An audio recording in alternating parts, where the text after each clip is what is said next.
का भारत सरकार की तरफ से बना हुआ विधिवत रूप से नहीं मिलता है। अगर है भी तो वो भारत की दृष्टि से बना है।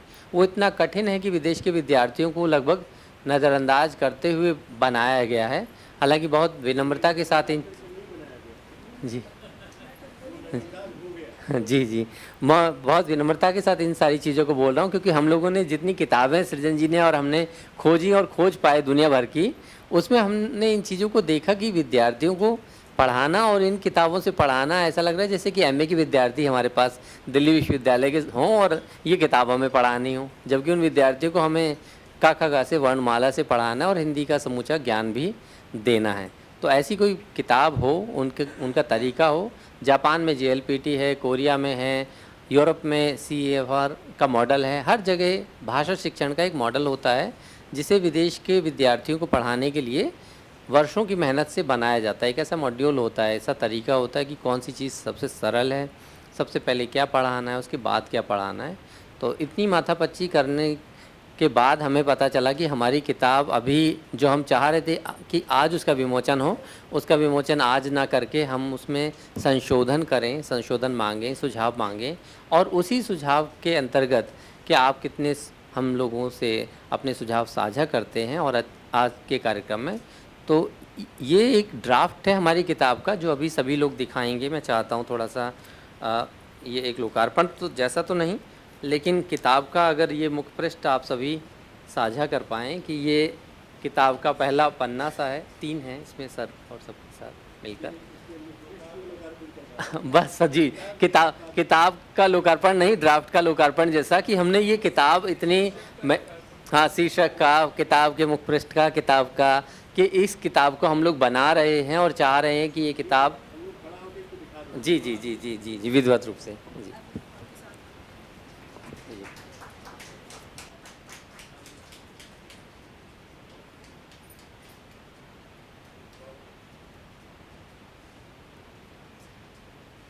जी जी बहुत बहुत धन्यवाद सर आपका।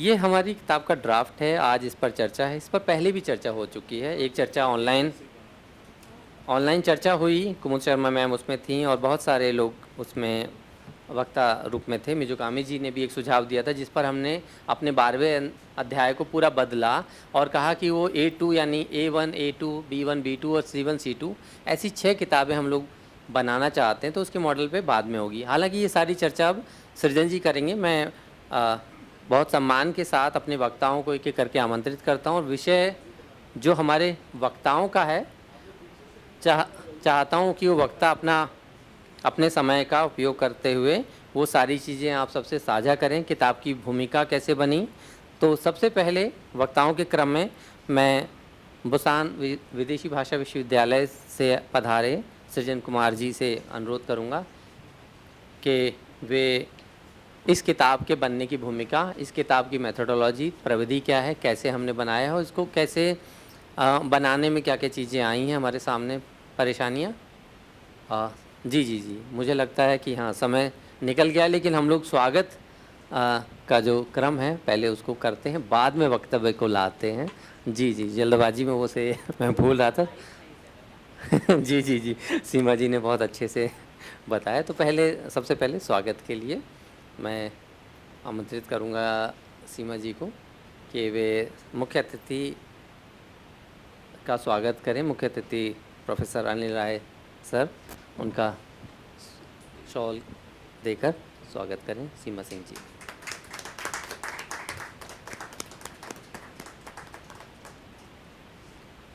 हमारे इस कार्यक्रम की अध्यक्षता कर रहे जापान के विद्वान तोमी मिजुकामी जी का स्वागत करने के लिए सीमा जी से ही आग्रह करूंगा कि वे तोमी मिजुकामी जी को शॉल अर्पित करके स्वागत करें।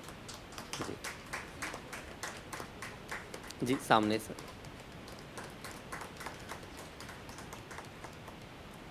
सीमा जी से ही पुनः आग्रह करूंगा कि वे इंद्रप्रस्थ महिला विश्वविद्यालय से महाविद्यालय, ये दिल्ली विश्वविद्यालय का विश्वविद्यालय लिख दिया गया है। प्रोफेसर हर्षवाला जी का स्वागत सीमा जी से चाहूँगा कि वे करें। जी जी पुनः आग्रह है सीमा जी से कि वे बुसान विदेशी भाषा विश्वविद्यालय से सृजन कुमार जी का स्वागत करें शॉल देकर, शॉल या दुपट्टा कहें जी। थाईलैंड में हिंदी पढ़ा रहे हैं शिखा रस्तोगी जी, जो इस किताब की लेखिका भी हैं साथ में, उनका स्वागत करने के लिए सीमा जी से पुनः आग्रह है कि वो शिखा रस्तोगी जी का स्वागत करें। डेनमार्क से हमारे 2 साथी इस कार्यक्रम में जुड़े हैं, साथ में शिक्षण से भी जुड़े हैं। एल्मर जी का स्वागत के लिए सीमा जी से कहूँगा कि एल्मर रेनर जी का स्वागत करें सीमा जी। डेनमार्क से ही दूसरे हमारे साथी विवेक शुक्ल जी, साथ उनका स्वागत करने के लिए सीमा जी से आग्रह करूँगा कि वे इनका स्वागत करें जी। धन्यवाद। अब हम लोग अपनी चर्चा का जो समय हमारा लगभग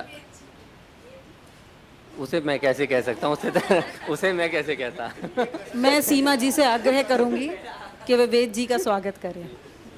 धन्यवाद जी। सीमा जी का स्वागत करें। अब वेद जी से आग्रह है कि वे सीमा जी का स्वागत करें। मैं कर देती हूँ।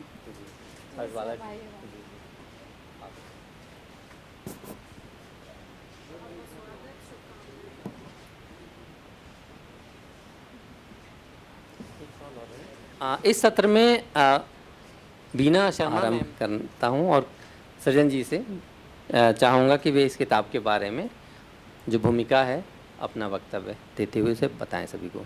डॉक्टर सृजन कुमार जी।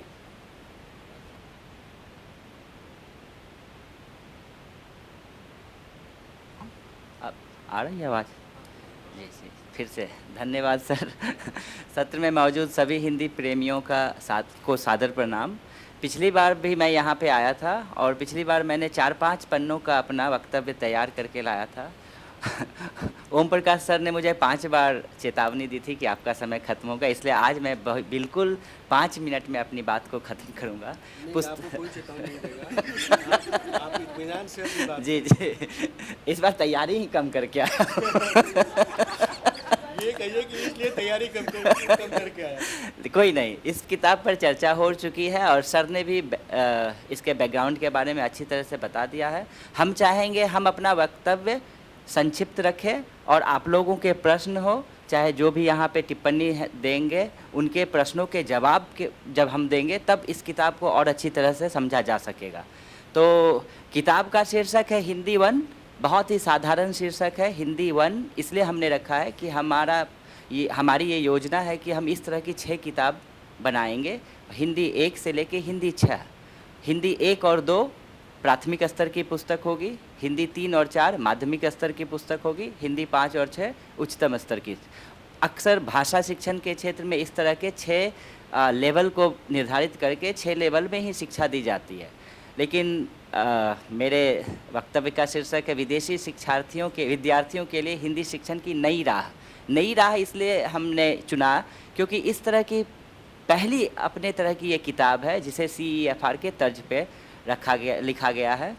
तो मैंने अपना परिचय दिया नहीं, सर ने दिया था। मेरा नाम सृजन है और मैं बुसान विदेशी भाषा विश्वविद्यालय में पिछले 10 वर्षों से हिंदी शिक्षण का कार्य कर रहा हूँ। और इस किताब को लिखने के पहले वेद सर से मेरी इस किताब पर कई बार चर्चा हो चुकी थी कि कभी हम इस तरह की किताब बनाएंगे, और वैश्विक हिंदी परिवार के सहयोग से हमें ये मौका मिला और पिछले 1 साल से हम इस पर लगे हुए हैं। तो मैं इसकी कॉमन यूरोपियन फ्रेमवर्क ये है, यूरोप की सभी भाषाओं के लिए एक तय किया गया है कि भाषा शिक्षण इस तरह से करना है, तो इसे बाकी देश अपने मॉडल के रूप में इसे लेते हैं। तो मैं इस किताब के बारे में ओवरऑल बताऊंगा और किताब के एक चैप्टर के ऊपर शिखा मैडम अपना प्रेजेंटेशन देंगी। तो यह किताब जो है विदेशी विद्यार्थियों के साथ साथ अहिंदी भाषी छात्रों के लिए भी बनाई गई है। 6 देशों के 7 प्रोफेसर, नाम बहुत छोटे हैं वहाँ पे, मैं उनका नाम एक बार ज़रूर दोहराना चाहूँगा यहाँ पे। सोन यनु है जो कि दक्षिण कोरिया से हैं, मेरे साथ पढ़ाती हैं पुसान विश्वविद्यालय में, पुसान विदेशी भाषा विश्वविद्यालय में, वो हैं। उसके साथ संध्या सिंह है, सिंगापुर से हैं। कुसुम नैप्सिक मैडम है, ये अमेरिका से हैं। शिखा रस्तोगी मैडम थाईलैंड से। यूरी बोत्विकिन सर हैं, वो यूक्रेन से हैं। मैं और वेद प्रकाश सर जापान से। हम सबों ने पिछले 1 साल से इस किताब पर काम किया है और किताब के पहला ड्राफ्ट हमने तैयार किया और अभी 4-5 प्राध्यापकों और विद्वानों की टिप्पणियों के साथ उस पर संशोधन का काम चल रहा है। ये किताब अभी जो आप देख रहे हैं ये पूरी नहीं हुई है, इस पर 3-4 महीने और लगेंगे। हम आपके सारे सुझावों को उसमें सम्मिलित करने की कोशिश करेंगे। तो हमारी किताब जो है 2 भागों में बटी हुई है। पहला भाग जो है उसमें 2 अध्याय हैं। ये अध्याय वर्णमाला, पहला अध्याय जो है वर्णमाला और मात्राओं पर केंद्रित है, जबकि दूसरा अध्याय शब्द निर्माण के नियम, संयुक्त व्यंजन और उच्चारण के नियम को समझाते हुए ये पहला हिस्सा वर्णमाला को पूरा करता है। दूसरे भाग में अगर आप देखें तो 10 अध्याय है, जिसमें सभी अध्याय एक जैसे तर्ज पे लिखे गए हैं। इसमें संवाद है, संवाद आधारित व्याकरण जो है उस पर चर्चा की गई है। व्याकरण के आधार पर फिर अभ्यास है, फिर भाषा के 4 कौशल पढ़ना, लिखना, सुनना, बोलना को समझाया गया है। उसके बाद स्वमूल्यांकन और अंत में सांस्कृतिक नोट्स दिए गए हैं। और उसके बाद पूरे अध्याय में जितने भी शब्दावली आए हैं उसे हमने अंत में डाला है। तो इस तरह से ये संरचना है हमारे किताब की, पुस्तक की।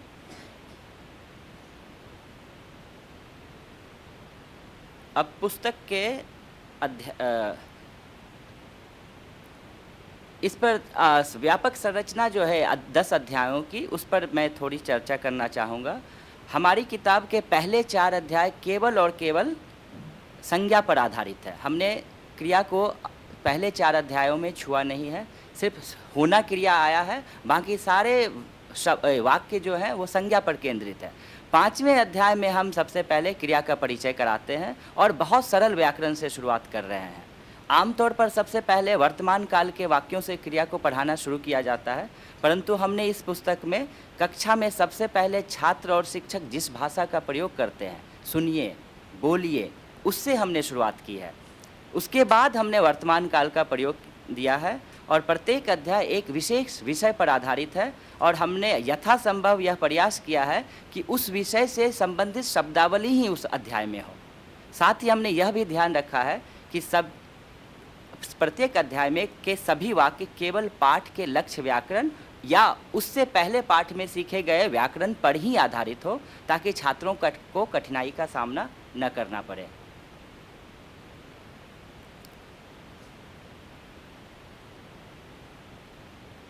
यह किताब जो है, इसकी सबसे बड़ी विशेषता यह है कि यह CEFR के स्तरों के अनुरूप विदेशी विद्यार्थियों के लिए हिंदी शिक्षण की अपने तरह की पहली पुस्तक है।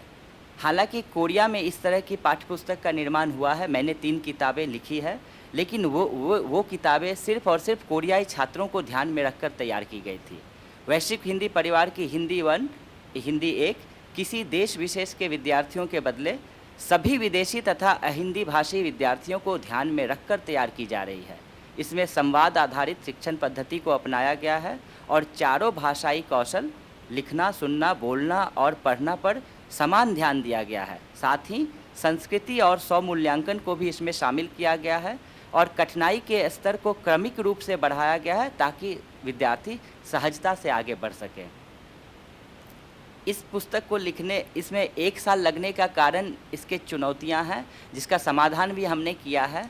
तो सबसे बड़ी जो चुनौती थी वो है अलग अलग देशों के प्रोफेसरों के समय क्षेत्र का अंतर, व्यस्त शैक्षणिक कार्यक्रम, जिसके कारण हमारा काम बहुत ही धीमी गति से आगे बढ़ा। आप लोगों को मैं बता दूं, हमारी रोज़ इसकी मीटिंग भारत के समय के अनुसार 7 बजे होती थी, लेकिन 7 बजने का मतलब कोरिया में 10:30 बजना है और 10:30 बजे से अगर हम बैठते थे तो 12:30-1 बजे तक हमारी बैठक चलती थी। मेरा और वेद सर का समय सेम है, तो हम लोग 10 से 12 या कभी कभी 1 बजे तक चर्चा करते थे। कुसुम मैडम के लिए ये था कि वो उठती थी और हमारी बैठक में आती थी, क्योंकि अमेरिका का टाइम जो है, तो ये बहुत हमारे लिए मुश्किल काम था। लेकिन फिर भी हमने सामूहिक प्रयास और समर्पण के कारण 1 वर्ष लगा, लेकिन हमने पहला ड्राफ्ट तैयार किया है इस किताब का। इसके साथ सैद्धांतिक परिप्रेक्ष्य को देखें तो विदेशी भाषा की पाठ्यपुस्तक लिखते समय कुछ महत्वपूर्ण बिंदुओं पर ध्यान देना आवश्यक होता है। सांस्कृतिक प्रासंगिकता, संचार केंद्रित दृष्टिकोण, क्रमिक कठिनाई स्तर, व्याकरण और प्रयोग का संतुलन, अभ्यास और स्वमूल्यांकन की व्यवस्था तथा दृश्य सामग्री और उदाहरण की विविधता, ये सभी तत्व एक सफल पाठ्यपुस्तक की नींव होते हैं। हमने अपनी किताब में इन सभी को समाहित करने का प्रयास किया है।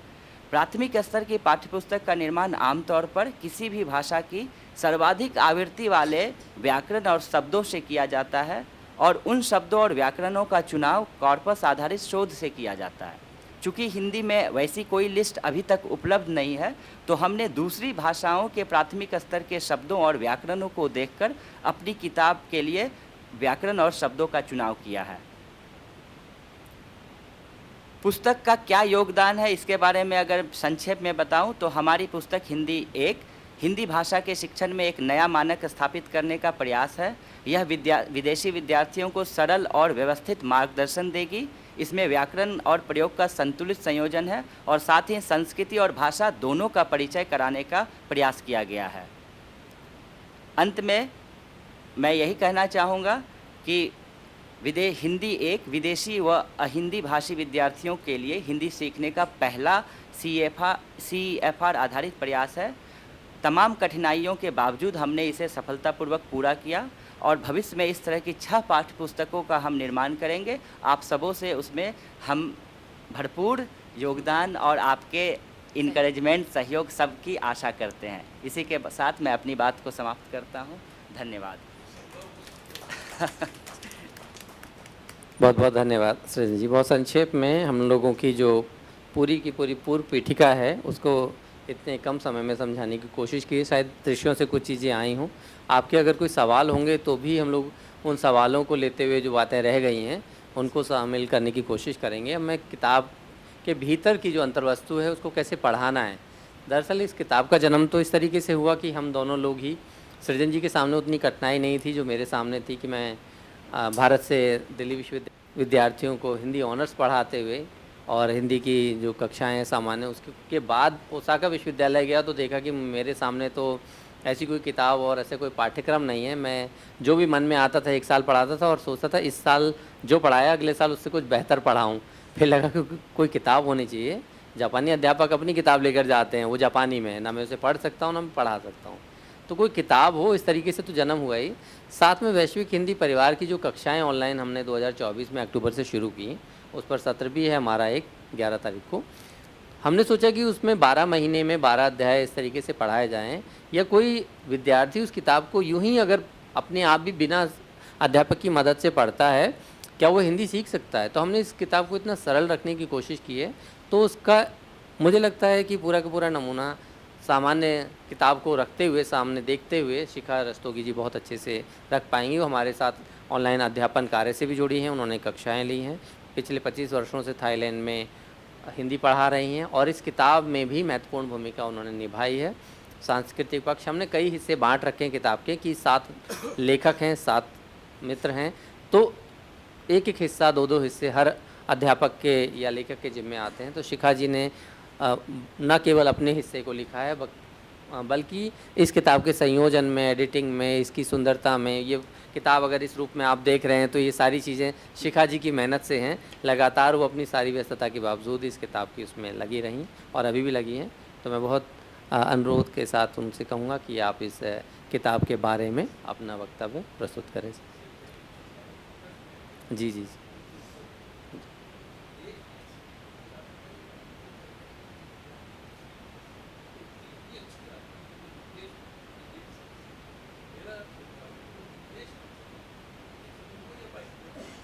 वो सब अंग्रेजी में होगा, वो बायलिंगुअल होगा। बायलिंगुअल है दोनों जी।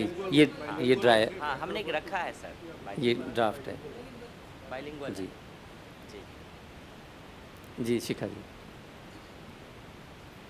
एक बार वेदप्रकाश लो तो किताब को पूरा एक बार हाँ ये भी अच्छा रहेगा, लेकिन अभी इससे एक वो थोड़ा सा रिव्यू बनेगा कि क्या इसका टॉपिक है। तो एक शुरू कर मैडम का हो जाने के बाद जब चर्चा होगी तब तक मैं फाइल ट्रांसफर कर दूँ, फिर एक बार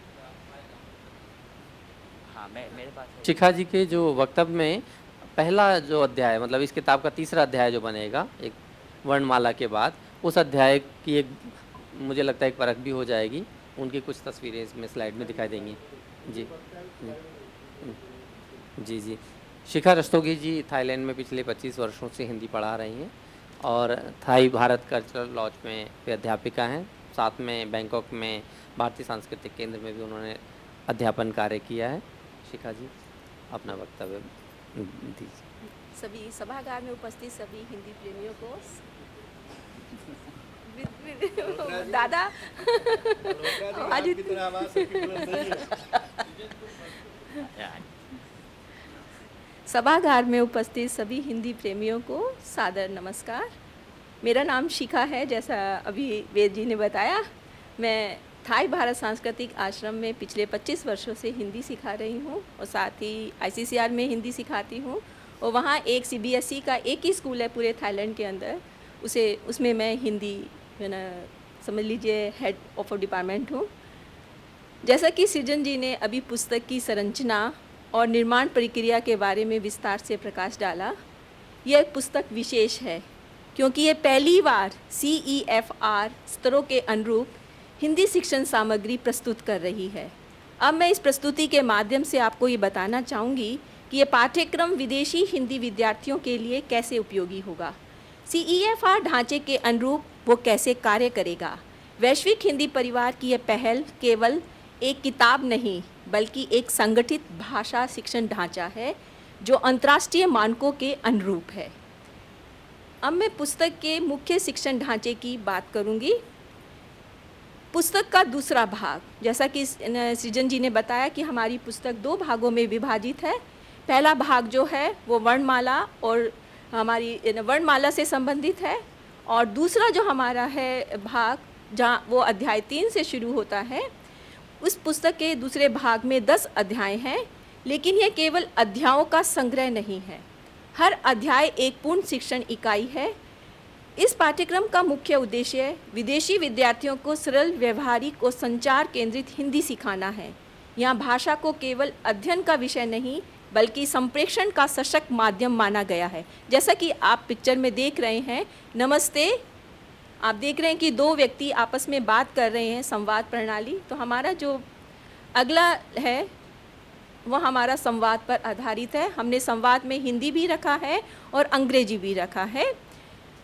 विदेशी विद्यार्थियों के सामने हिंदी सीखते समय मुख्य रूप से 3 चुनौतियां सामने आती हैं। जैसा कि मैं थाई विद्यार्थियों को सिखाती हूँ तो उनके सामने बोलने की समस्या आती है, तो नई लिपि होती है, सही उच्चारण की समस्या होती है और वाक्य संरचना कैसे बनाई जाए ये समस्या रहती है। इस पाठ्यक्रम में इन सभी को क्रमिक और संतुलित ढंग से प्रस्तुत किया गया है। चारों कौशल, पढ़ना, लिखना, उसके बाद लिखना के बाद सुनना और बोलना, इस क्रम में हमने हम हर अध्याय को इसी क्रम में हमने रखा है। अपने शिक्षण अनुभव से मैं कह सकती हूँ कि यह क्रम विद्यार्थियों का आत्मविश्वास बढ़ाता है। CFR का मूल सिद्धांत है भाषा का प्रयोग। हिंदी एक में सीमित शब्दावली, नियंत्रित व्याकरण और वास्तविक जीवन से जुड़े संवादों पर विशेष ध्यान दिया गया है, जिससे विद्यार्थी भाषा को आत्मविश्वास पूर्वक प्रयोग कर सकता है। CEFR का मूल सिद्धांत है भाषा का प्रयोग करना, न केवल नियमों को याद करना या रटना। इस सिद्धांत को ध्यान में रखते हुए हिंदी एक में हमारी जो भाषा है उस भाषा की कठिनाई धीरे धीरे बढ़ती है। शब्दावली सीमित और नियंत्रित रखी गई है और विद्यार्थी पर अनावश्यक भार नहीं डाला गया है। आप देखिए इसमें जो भी हमने दिया है वो बिल्कुल आसान शब्दों में छोटे छोटे वाक्यों के रूप में प्रस्तुत किया है। ये पाठ्यक्रम सीखने वाले को केंद्र में रखकर बनाया गया है। हर अध्याय एक संपूर्ण लर्निंग साइकिल के रूप में कार्य करता है। सीखना, अभ्यास करना और आत्ममूल्यांकन। हिंदी एक केवल एक पुस्तक नहीं बल्कि एक स्ट्रक्चर लर्निंग पाथवे है। जैसा कि आप स्लाइड में देख सकते हैं कि पार्ट 2 में कुल 10 अध्याय हैं। हर अध्याय भाषा शिक्षण के सभी आवश्यक तत्वों को समाहित करता है। यह एक पूर्ण शिक्षण इकाई के रूप में विकसित किया गया है। सबसे पहले मैंने आपको जो स्लाइड दिखाई थी, स्लाइड 2, उसमें संवाद था। हर अध्याय की शुरुआत हमने संवाद से की। इसका उद्देश्य यह है कि विद्यार्थी पहले भाषा को सुने, और बोलें। उसके बाद अपने नियमों को बताएं, नियमों को समझें। जो हमने पहले संवाद में प्रस्तुत किया उसे ही हमने अपने अभ्यास कार्य में दिया है। आप पिक्चर के साथ देख सकते हैं हमारा जो अभ्यास कार्य समाप्त होता है। अब हमारा अभ्यास, हाँ ये व्याकरण है हमारा, ये व्याकरण है। देखिए पहले हमारा संवाद था, संवाद के बाद हमारा व्याकरण। व्याकरण को छोटे छोटे वाक्यों के माध्यम से हमने प्रस्तुत किया, हाँ और जी के माध्यम से, कि कैसे विद्यार्थी अपने उत्तर दे सकता है। उसके बाद पिक्चर के माध्यम से हमने उसे अभ्यास कराया कि वह बात कर सके। उसी के साथ हमने अभ्यास कार्य दिया है। अब हमारा पहला जो भाषा कौशल शुरू होता है, पढ़ना। व्याकरण को हमने नियमों की सूची में नहीं बल्कि संवाद से निकाले गए उदाहरणों के माध्यम से प्रस्तुत किया है। व्याकरण को बोझिल रूप से प्रस्तुत नहीं किया गया है। संवाद के माध्यम से व्याकरणिक संरचनाएं स्वाभाविक रूप से हमारे सामने आती हैं, जिससे विद्यार्थी बिना किसी डर, बिना किसी हिचक के वो प्रयोग कर सकता है। मैं हूँ, क्या हूँ, मैं विद्यार्थी हूँ। इस तरह से हमने विद्यार्थी के एक छोटे छोटे वाक्य, क्या आप विद्यार्थी हैं, क्या का हमने प्रयोग कराया। उसने उत्तर दिया, हाँ मैं विद्यार्थी हूँ, हाँ मैं डॉक्टर हूँ, हाँ मैं मैनेजर हूँ। क्योंकि जो विदेशी विद्यार्थी हैं वो बोलचाल की भाषा पर ज़्यादा जोर देते हैं, तो बोलचाल की भाषा को हमने अपने इस किताब के अंदर, पुस्तक में संरचना दी है। हर नए बिंदु के बाद नियंत्रित मुक्त अभ्यास दिए गए हैं ताकि विद्यार्थी तुरंत प्रयोग कर सके। ये लिखना है, लिखना में भी वही अभ्यास है। छोटे छोटे वाक्य जो हमने शुरू में प्रस्तुत किए ताकि विद्यार्थी उसका तुरंत प्रयोग कर सके और लिख करके बता सके। इस पुस्तक में अभ्यास केवल लिखित नहीं, मौखिक, श्रवण और गतिविधि आधारित अभ्यासों के माध्यम से भाषा को सक्रिय रूप से प्रयोग करने का अवसर दिया गया है। लिखना के बाद आता है सुनना। अब मैं आपको सुनना का बताती हूँ। आप कोई भी जाकर के उसको ना अपने मोबाइल से क्लिक करिए, देखिए सुनना, QR कोड को क्लिक करिए, अपना मोबाइल से QR कोड क्लिक करिए, पास जाके QR पे अगर आप कैमरा डालेंगे तो वो सुनना शुरू हो जाएगा। और आगे करोगे।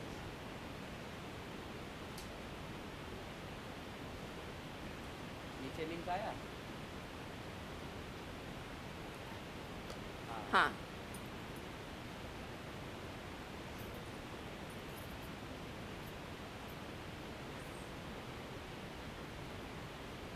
हो गया। हाँ अब आप देखिए, ऑन करिए उसे। हाँ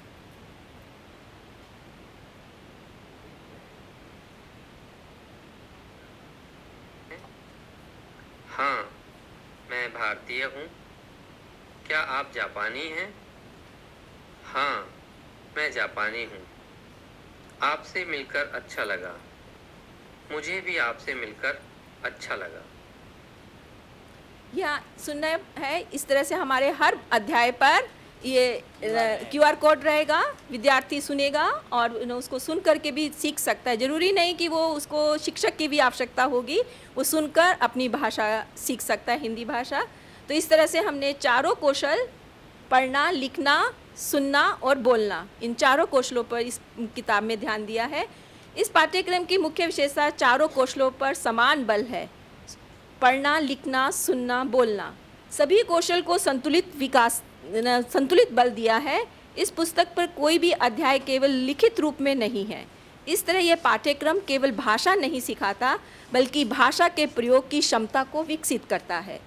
हर अध्याय के अंत में हमने अब देखिए बोलना है। विद्यार्थी ने जो भी पढ़ना, लिखना, सुनना में सीखा वो बोलकर आपको बताएगा कि उसने क्या सीखा, तो वो खुद से बोल करके समझ सकता है कि उसने क्या सीखा।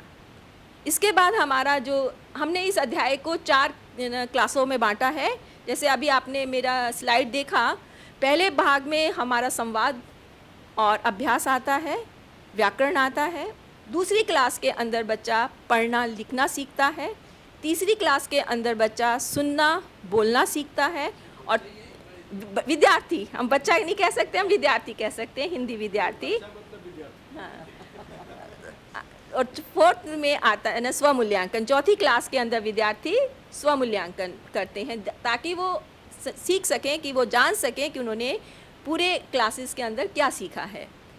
हर अध्याय के अंत में स्वमूल्यांकन की व्यवस्था है। देखिए मैच कैसे मैच द फॉलोइंग, हमने बहुत आसान स्वमूल्यांकन रखा है जो उन्होंने पूरे पाठों में सीखा है। यह विद्यार्थी को ये समझने में सहायता करता है कि भाषा में क्या कर सकता है, विद्यार्थी खुद जान सके कि उसने क्या सीखा है। इसलिए लास्ट में हमारा सांस्कृतिक पक्ष है जो भाषा संस्कृति के बिना अधूरी है। भाषा के साथ साथ भारतीय जीवन शैली और संस्कृति से परिचय कराया गया है। इसलिए पुस्तक में भारतीय जीवन, सामाजिक व्यवहार, सांस्कृतिक संदर्भों को सरल रूप में शामिल किया गया। हमारे पाठ में हर अध्याय के अंदर जो पाठ का निर्माण किया गया है, संवाद का निर्माण किया गया है, वो भारतीय संस्कृति को, हमारे दैनिक जीवन के क्रियाकलाप को ध्यान में रखकर हमने संवाद की रचना की है। यह पुस्तक केवल विद्यार्थियों के लिए नहीं बल्कि शिक्षकों के लिए भी एक स्ट्रक्चरल टीचिंग गाइड है। यह कक्षा शिक्षण को अधिक व्यवस्थित और प्रभावी बनाता है। यह पुस्तक केवल एक लेखक की नहीं, वैश्विक हिंदी परिवार के अंतर्गत अलग अलग देशों में कार्यरत हिंदी शिक्षकों के अनुभव का साझा परिणाम है। इसलिए इसमें अलग अलग शैक्षणिक संदर्भों की झलक आपको देखने को मिलेगी। यह पाठ्यक्रम वैश्विक हिंदी परिवार के सहयोगात्मक सोच का परिणाम है। अलग अलग देशों में कार्यरत हिंदी शिक्षकों के अनुभव इसमें समाहित हैं। अंत में मैं केवल इतना कहना चाहूँगी कि हिंदी एक विदेशी हिंदी शिक्षण की दिशा में एक व्यवहारिक CEFR अनुरूप और संतुलित प्रयास है। यह भाषा सीखने की प्रक्रिया को सरल, सहज और आत्मविश्वासपूर्ण बनाता है। मुझे सुनने के लिए और समय देने के लिए बहुत बहुत धन्यवाद। मैं इसी के साथ अपनी वाणी को विराम देती हूँ। बहुत बहुत धन्यवाद शिखा रस्त जी। जी जी जी जी सर।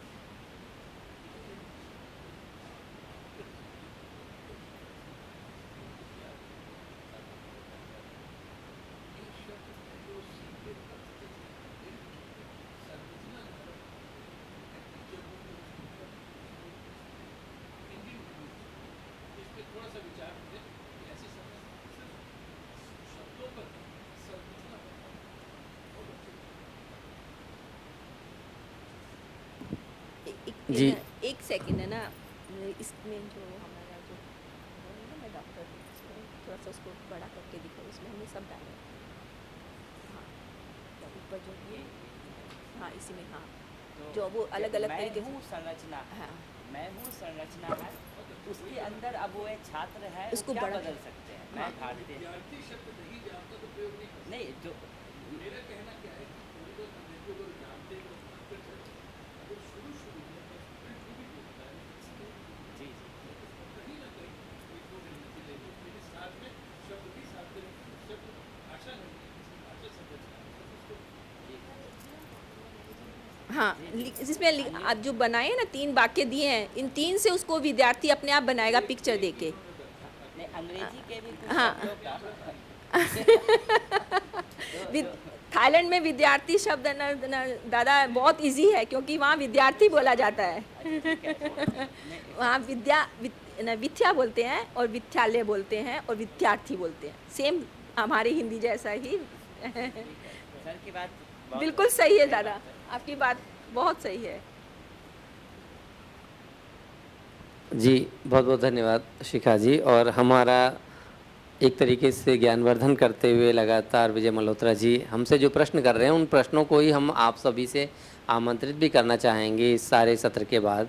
जो आपके मन में इस किताब को देखते हुए जो भी जिज्ञासा आ रही, मन में आ रहे हैं सवाल, वो आप पूछ सकते हैं, बता सकते हैं, और हम उन चीज़ों को नोट करते जाएंगे और चाहेंगे कि जब इस किताब का अगला संशोधन हम लोग इस पूरे कार्यक्रम के बाद अपने अपने देश लौटकर जब हम बैठक शुरू करें नियमित रूप से 12 तारीख या 13 तारीख से, तो हम लोग इन चीज़ों को शामिल करते रहेंगे। जी जी जी सर।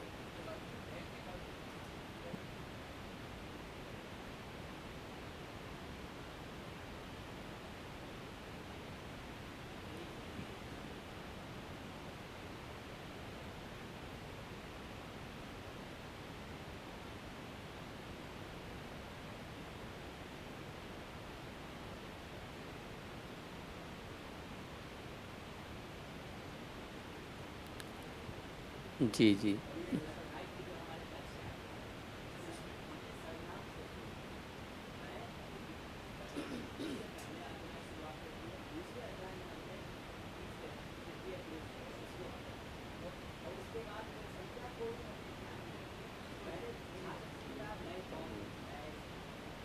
वो डाउनलोड करके दो।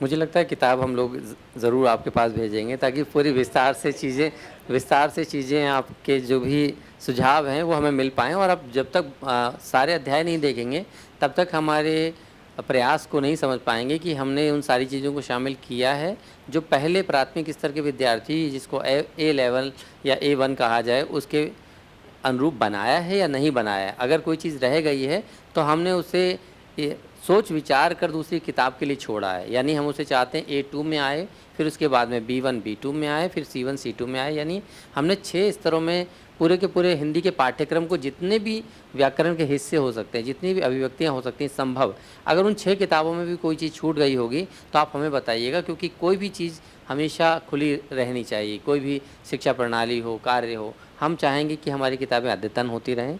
हर साल हमारे अध्यापक अभी इन किताबों को पढ़ा रहे हैं। जो जो सुझाव विद्यार्थियों से आपसे मिलेंगे, हम उसको जब दूसरा संस्करण आएगा इसका, तो हम सारे सुझावों को उसको जोड़ देंगे। तो बहुत अच्छी चर्चा हो रही है, मुझे लगता है आप सभी लोग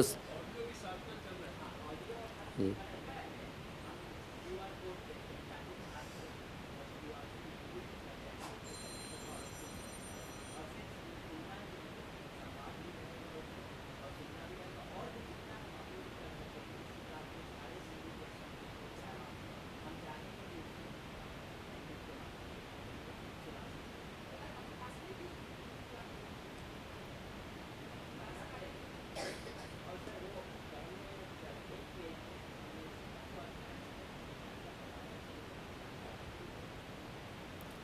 जी, तो आगे बातचीत के क्रम को आगे बढ़ाते हुए दिल्ली विश्वविद्यालय में इंद्रप्रस्थ महिला महाविद्यालय से प्रोफेसर हर्ष बालाजी ने हमें इस किताब को पढ़कर बहुत विस्तार से अपनी टिप्पणियाँ भेजी। उनका बहुत लंबा अनुभव है शिक्षण का, साथ में वो ये भी जानती हैं कि विदेशी विद्यार्थियों को पढ़ाना और भारतीय विद्यार्थियों को, जिनकी नेटिव भाषा हिंदी है, उनको पढ़ाने में कितना अंतर है, क्योंकि इस बात को समझाने में ही हमें बहुत अपना श्रम और समय लगाना पड़ता है कि विदेश में विदेशी विद्यार्थियों को हिंदी पढ़ाना कितना अलग हो सकता है।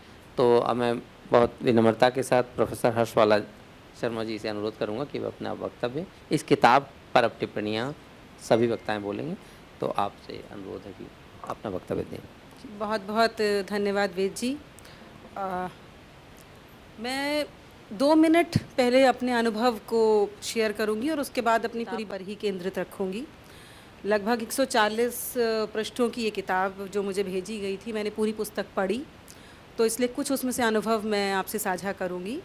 तो सबसे पहले प्रोफेसर तोमियो मिज़ोकामी, प्रोफेसर अनिल राय सर, वेद जी, एलमार, सृजन जी, बीना जी, शिखा जी, विवेक शुक्ल जी और प्रिय सीमा, आप सबको आभार व्यक्त करते हुए और जितने भी हिंदी प्रेमी सामने बैठे हैं सबको नमस्कार करते हुए मैं अपनी बात शुरू करती हूँ। 2014 में मुझे लुज़ैन विश्वविद्यालय स्विट्ज़रलैंड में पढ़ाने का मौका मिला और 2 वर्ष पहले मैं ड्यूक विश्वविद्यालय में कुछ समय के लिए वहाँ पर भी पढ़ाने के लिए गई। अब इन दोनों जी तो ये दोनों ही अनुभव मैं सिर्फ इसलिए बताना चाह रही हूँ कि जब मैं 2014 में लुज़ैन विश्वविद्यालय गई तो मेरे पास भी बिल्कुल वही समस्या आई कि पुस्तक कौन सी होगी और किसके माध्यम से पढ़ाया जाए। और ये सचमुच बहुत कठिन कार्य होता है, क्योंकि हमारे बोलने की गति भारत में जो है वो बहुत तीव्र है, और उसके बोलने की गति ही नहीं, शब्दों का इस्तेमाल भी जो है वो कभी कभी इतना तत्समवृत्तिक हो जाता है कि हम कक्षा में पढ़ाते हुए उसी रॉ में, उसी फ्लो में बहते चले जाते हैं। और जब आप एक ऐसी जगह पर प्रवेश करते हैं जहाँ विद्यार्थियों की ये प्राथमिक भाषा नहीं है, वहाँ सबसे पहले उस फ्लो को कैसे रोकना है, ये सबसे बड़ी चुनौती होती है। 2014 में जब मैं गई तो पुस्तक क्योंकि कोई नहीं थी, और जो मुझे ला सांस पियरे जो किताब दी गई PN, तो वो पुस्तक क्योंकि अधिकांश हिस्सा उसका फ्रेंच में था, तो मैं कुछ हिस्सों से ही केवल परिचित हो सकती थी। और ऐसे में भारत सरकार द्वारा बनाए गए प्राज्ञ, प्रबोध और प्रवीण, ये जो 3 स्तर के जो वीडियोस बनाए गए हैं भारत सरकार द्वारा, उन्होंने उस समय, सृजन लगातार ऐसे ऐसे सर हिला रहे हैं कि नहीं नहीं ऐसा नहीं, लेकिन उन्होंने उस समय मुझे सहायता की। मैं इस किताब की पृष्ठभूमि पर आ रही हूँ, इसलिए वो बात कहना ज़रूरी है कि उन्होंने मुझे सहायता की, क्योंकि आपके पास आरंभिक सूत्र कुछ तो चाहिए जिसके आधार पर अपनी बात आप शुरू करेंगे। फिर वहाँ जब विद्यार्थियों से मिली तो विद्यार्थियों के लिए हिंदी सीखने की इच्छा इतनी बलवती क्यों थी, ये सवाल मेरे लिए बड़ा महत्वपूर्ण था, क्योंकि वहाँ पर अधिकांश जो शिक्षक प्रोफेसर हैं वो बहुत अच्छी हिंदी स्वयं ही बोलते हैं। उन विद्यार्थियों को आप यकीन मानिए फिल्मों के कारण हिंदी में रुचि हुई, और उनके लिए फिल्में बड़ी महत्वपूर्ण हैं। उनमें से एक विद्यार्थी थी सिल्विया, एक लोहियान। तो एक का कहना था कि मुझे जब तक है जहाँ फिल्म बहुत पसंद है, और उस फिल्म में जो कुछ भी है मुझे लगता है वही भारत है, और मैं उस भारत को देखना और समझना चाहती हूँ। तो यानी जब आप बाहर पढ़ाने जाते हैं तो आपके ऊपर एक बहुत बड़ी जिम्मेदारी है कि आप भारत के कल्चरल एस्पेक्ट को, उसके सांस्कृतिक पक्ष को वहाँ पर बहुत मजबूती से प्रस्तुत करें, और साथ ही आपको हिंदी सिखानी है। और पहली शर्त ये है कि हिंदी में हिंदी सिखानी है, अंग्रेज़ी नुमा हिंदी में हिंदी नहीं सिखानी है, ये पहली शर्त हो जाती है। तो उस समय हमने भी यही प्रयोग किए कि कहीं कुछ ऐसा ढूंढा। आई एम कलाम एक फ़िल्म थी जिसमें एक लड़की है जो फ्रेंच है और वो सहायता करती है उस छात्र को, तो मैंने उस फिल्म को चुना क्योंकि मुझे लगा कि यहाँ क्योंकि अधिकांश फ्रेंच विद्यार्थी हैं तो उस फिल्म के साथ एक संबंध वो जोड़ पाएंगे। तो हमने अनेक तरीके चुने और उसके माध्यम से पढ़ाया। खैर, अब उसके बाद जब ड्यूक गई तो वहाँ एक नाटक तैयार कराना था। वहाँ भी जो समस्या आई वो यही आई कि छात्र ये कहते थे कि आपकी प्रक्रिया क्या है, आप लोग पढ़ाते कैसे हैं, और हमारे हाथ में कुछ था नहीं। तो जब ये पुस्तक मुझे भेजी गई तो मेरे लिए ये एक समझिए कि हवा के झोंके की तरह और एक उत्साहवर्धक चीज़ की तरह सामने आई, और मैं एक ही फ्लो में इन 140 पृष्ठों को पढ़ गई। और मुझे लगा कि इसके लिए सबसे पहले वैश्विक हिंदी प्रकाशन को पुस्तक के लिए बधाई देनी चाहिए, क्योंकि ये अपने आप में एक मील का पत्थर, एक महत्वपूर्ण पुस्तक साबित होने वाली है, ये तय है। Hong Kong university of foreign studies के लिए मैं 2 काम कर रही थी। एक उनका critical foreign language proficiency test बना रही थी, और दूसरा उनका सृजन जी से बात हो रही थी, दूसरा उनका B1 ग्रुप की जो किताब लिखनी है उसमें मैं भी लेखक हूँ। सुनने का जो हिस्सा है उस पर मैंने काम किया था और उस पुस्तक को तैयार किया। इस पूरी प्रक्रिया से गुजरकर जो बातें समझ में आई वो ये कि जब भी वैश्विक स्तर पर छात्रों को सिखानी है भाषा, तो उसके लिए 2 चीज़ों की या द्विक्रमिक प्रक्रिया की बहुत ज़रूरत होती है। पहला, भाषिक व्याकरण और उसकी संरचना, अभी मल्होत्रा सर ने भी कहा, भाषिक व्याकरण और उसकी संरचना, और दूसरा भाषिक कौशल, सुनना, बोलना, पढ़ना और लिखना, जिसमें सुनना बहुत महत्वपूर्ण है। जब तक वो शब्द सुनते नहीं तब तक पढ़ने की प्रति वो रुचि नहीं आती। तो सुनने का काम जो है वो फिल्मों ने बहुत किया, सुनाने का काम फिल्मों ने बहुत किया। तो इस पुस्तक के साथ सबसे सकारात्मक बात यह है कि इन दोनों पक्षों और इस प्रक्रिया का प्रयोग पुस्तक में किया गया है। पुस्तक बहुत रचनात्मक ढंग से प्रस्तुत की गई है। उदाहरण के लिए अगर आप ऊ को देखेंगे, जब ऊ कैसे लिखा जाता है, हो सकता है यहाँ लगे कि ये पुस्तक बड़ी सरल है, लेकिन अगर ध्यान से देखें तो भारत में हम हिंदी पढ़ाने के लिए व्याकरण छोड़ते जा रहे हैं, जो कि सबसे अनिवार्य शर्त है किसी भी भाषा के लिए।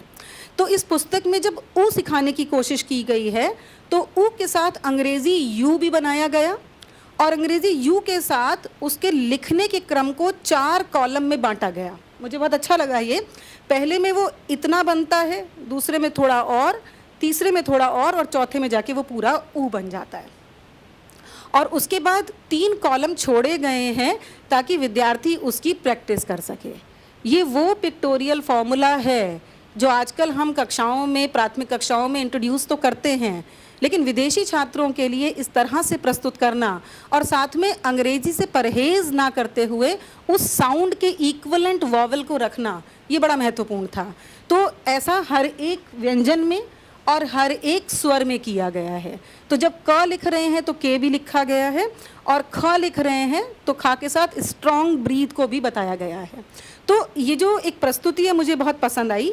दूसरा, जब व्यंजनों का अभ्यास किया गया तो व्यंजनों के अभ्यास में जो एस्पिरेटेड स्ट्रॉन्ग ब्रीथ जो शब्द होते हैं उनको भी साथ में अंग्रेज़ी में भी लिख के समझाया गया है, और उन व्यंजनों के सामने अंग्रेज़ी में लिख दिया गया कि ये एस्पिरेटेड है, जिनको हम अल्प प्राण और महाप्राण कहते हैं।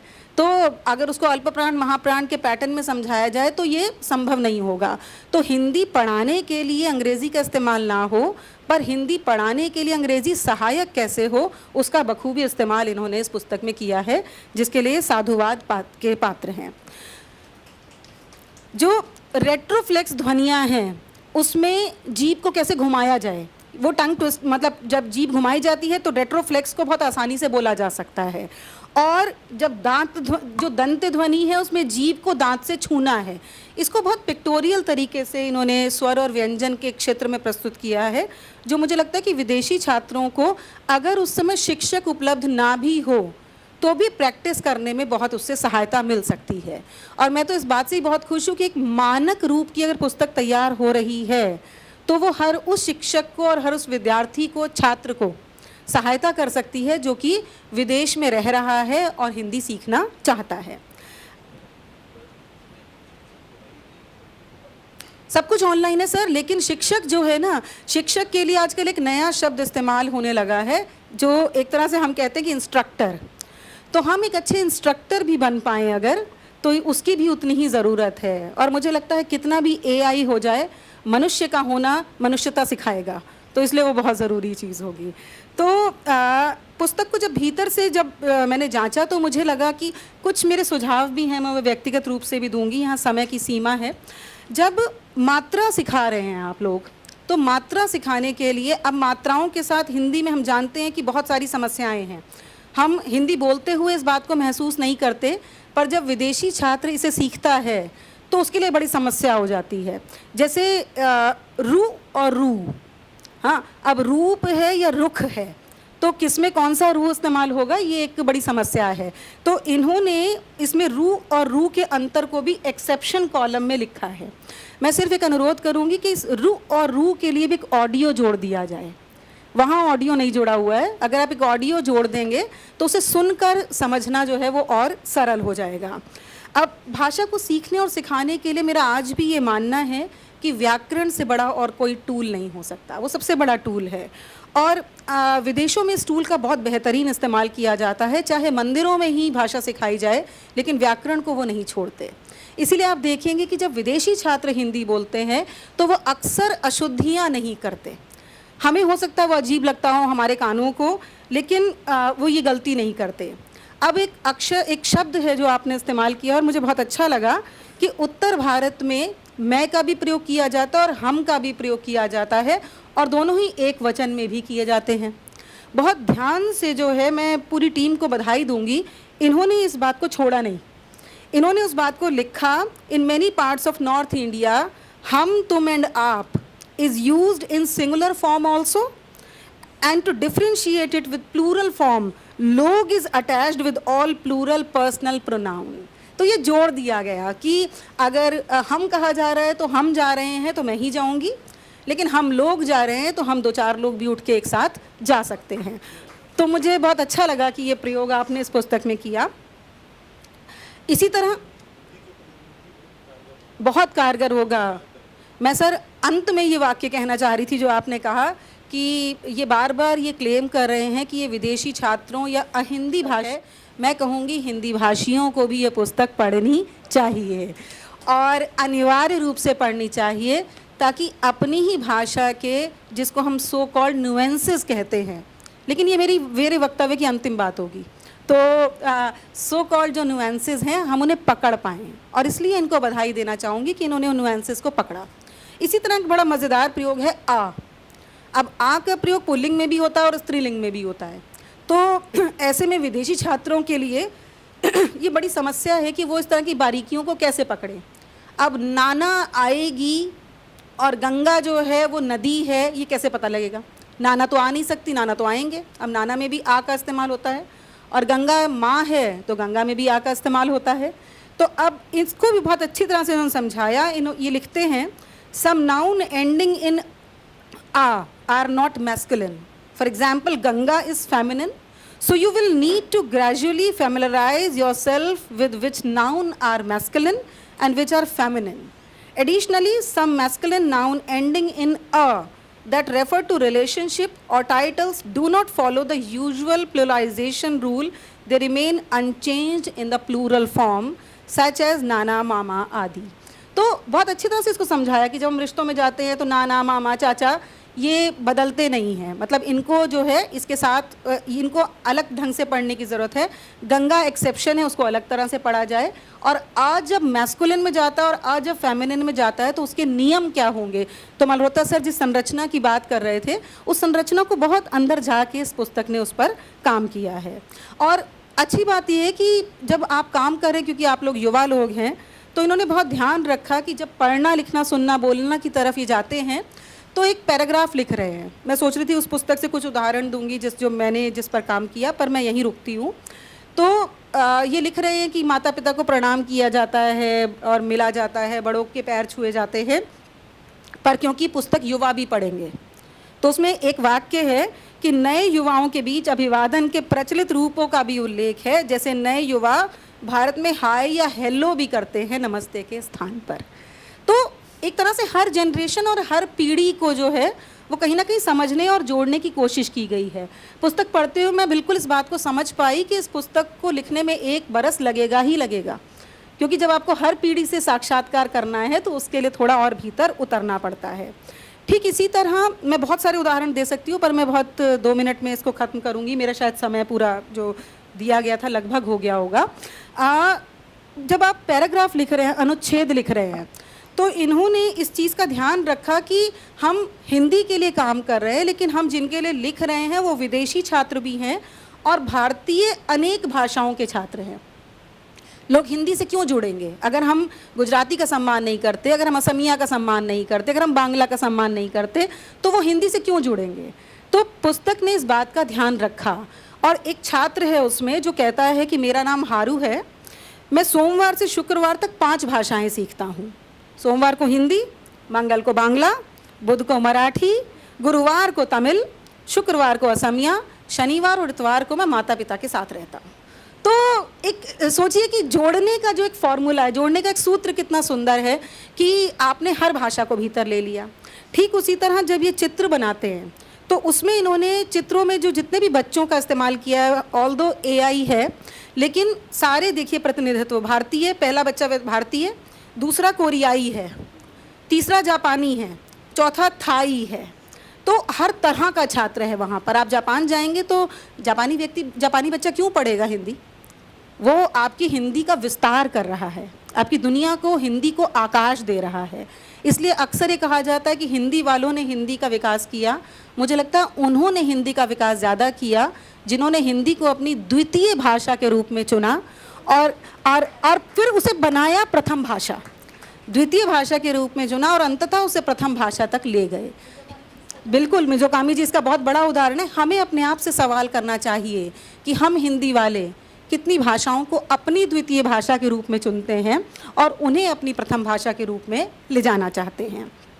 तो मैं मानती हूँ कि विविध जो विश्वविद्यालय हैं वो विदेशी छात्रों के लिए अनेक पुस्तकों का जो प्रकाशन करते हैं, लेकिन ये पुस्तक अंततः जिस उद्देश्य से लिखी जा रही है कि वो एक मानक रूप प्रस्तुत कर पाए, मुझे लगता है कि ये पुस्तक उसमें सफल भी होगी और सभी विश्वविद्यालयों के लिए उपयोगी भी होगी। मेरी बहुत सी शुभकामनाएं। बहुत बहुत धन्यवाद। जी स्वरांगी जी।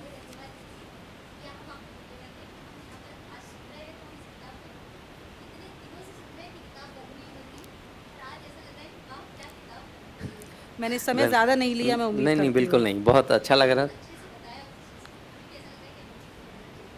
जी स्वरांगी जी धन्यवाद। दरअसल हम लोग हर बैठक में इस किताब के बारे में थोड़ा सा बताते थे, लेकिन आज लग रहा है जैसे किताब का थोड़ा सा हम लोग मुखापेक्ष आपके सामने थोड़ा मुंह दिखा रहे हैं और कोशिश करेंगे कि कुछ ही दिनों बाद ये किताब PDF रूप में, संपूर्ण रूप में आपके पास प्रकाशित होकर आप सभी के पास किसी तरीके से ये किताब पहुँचे। जी, जी, जी। जी।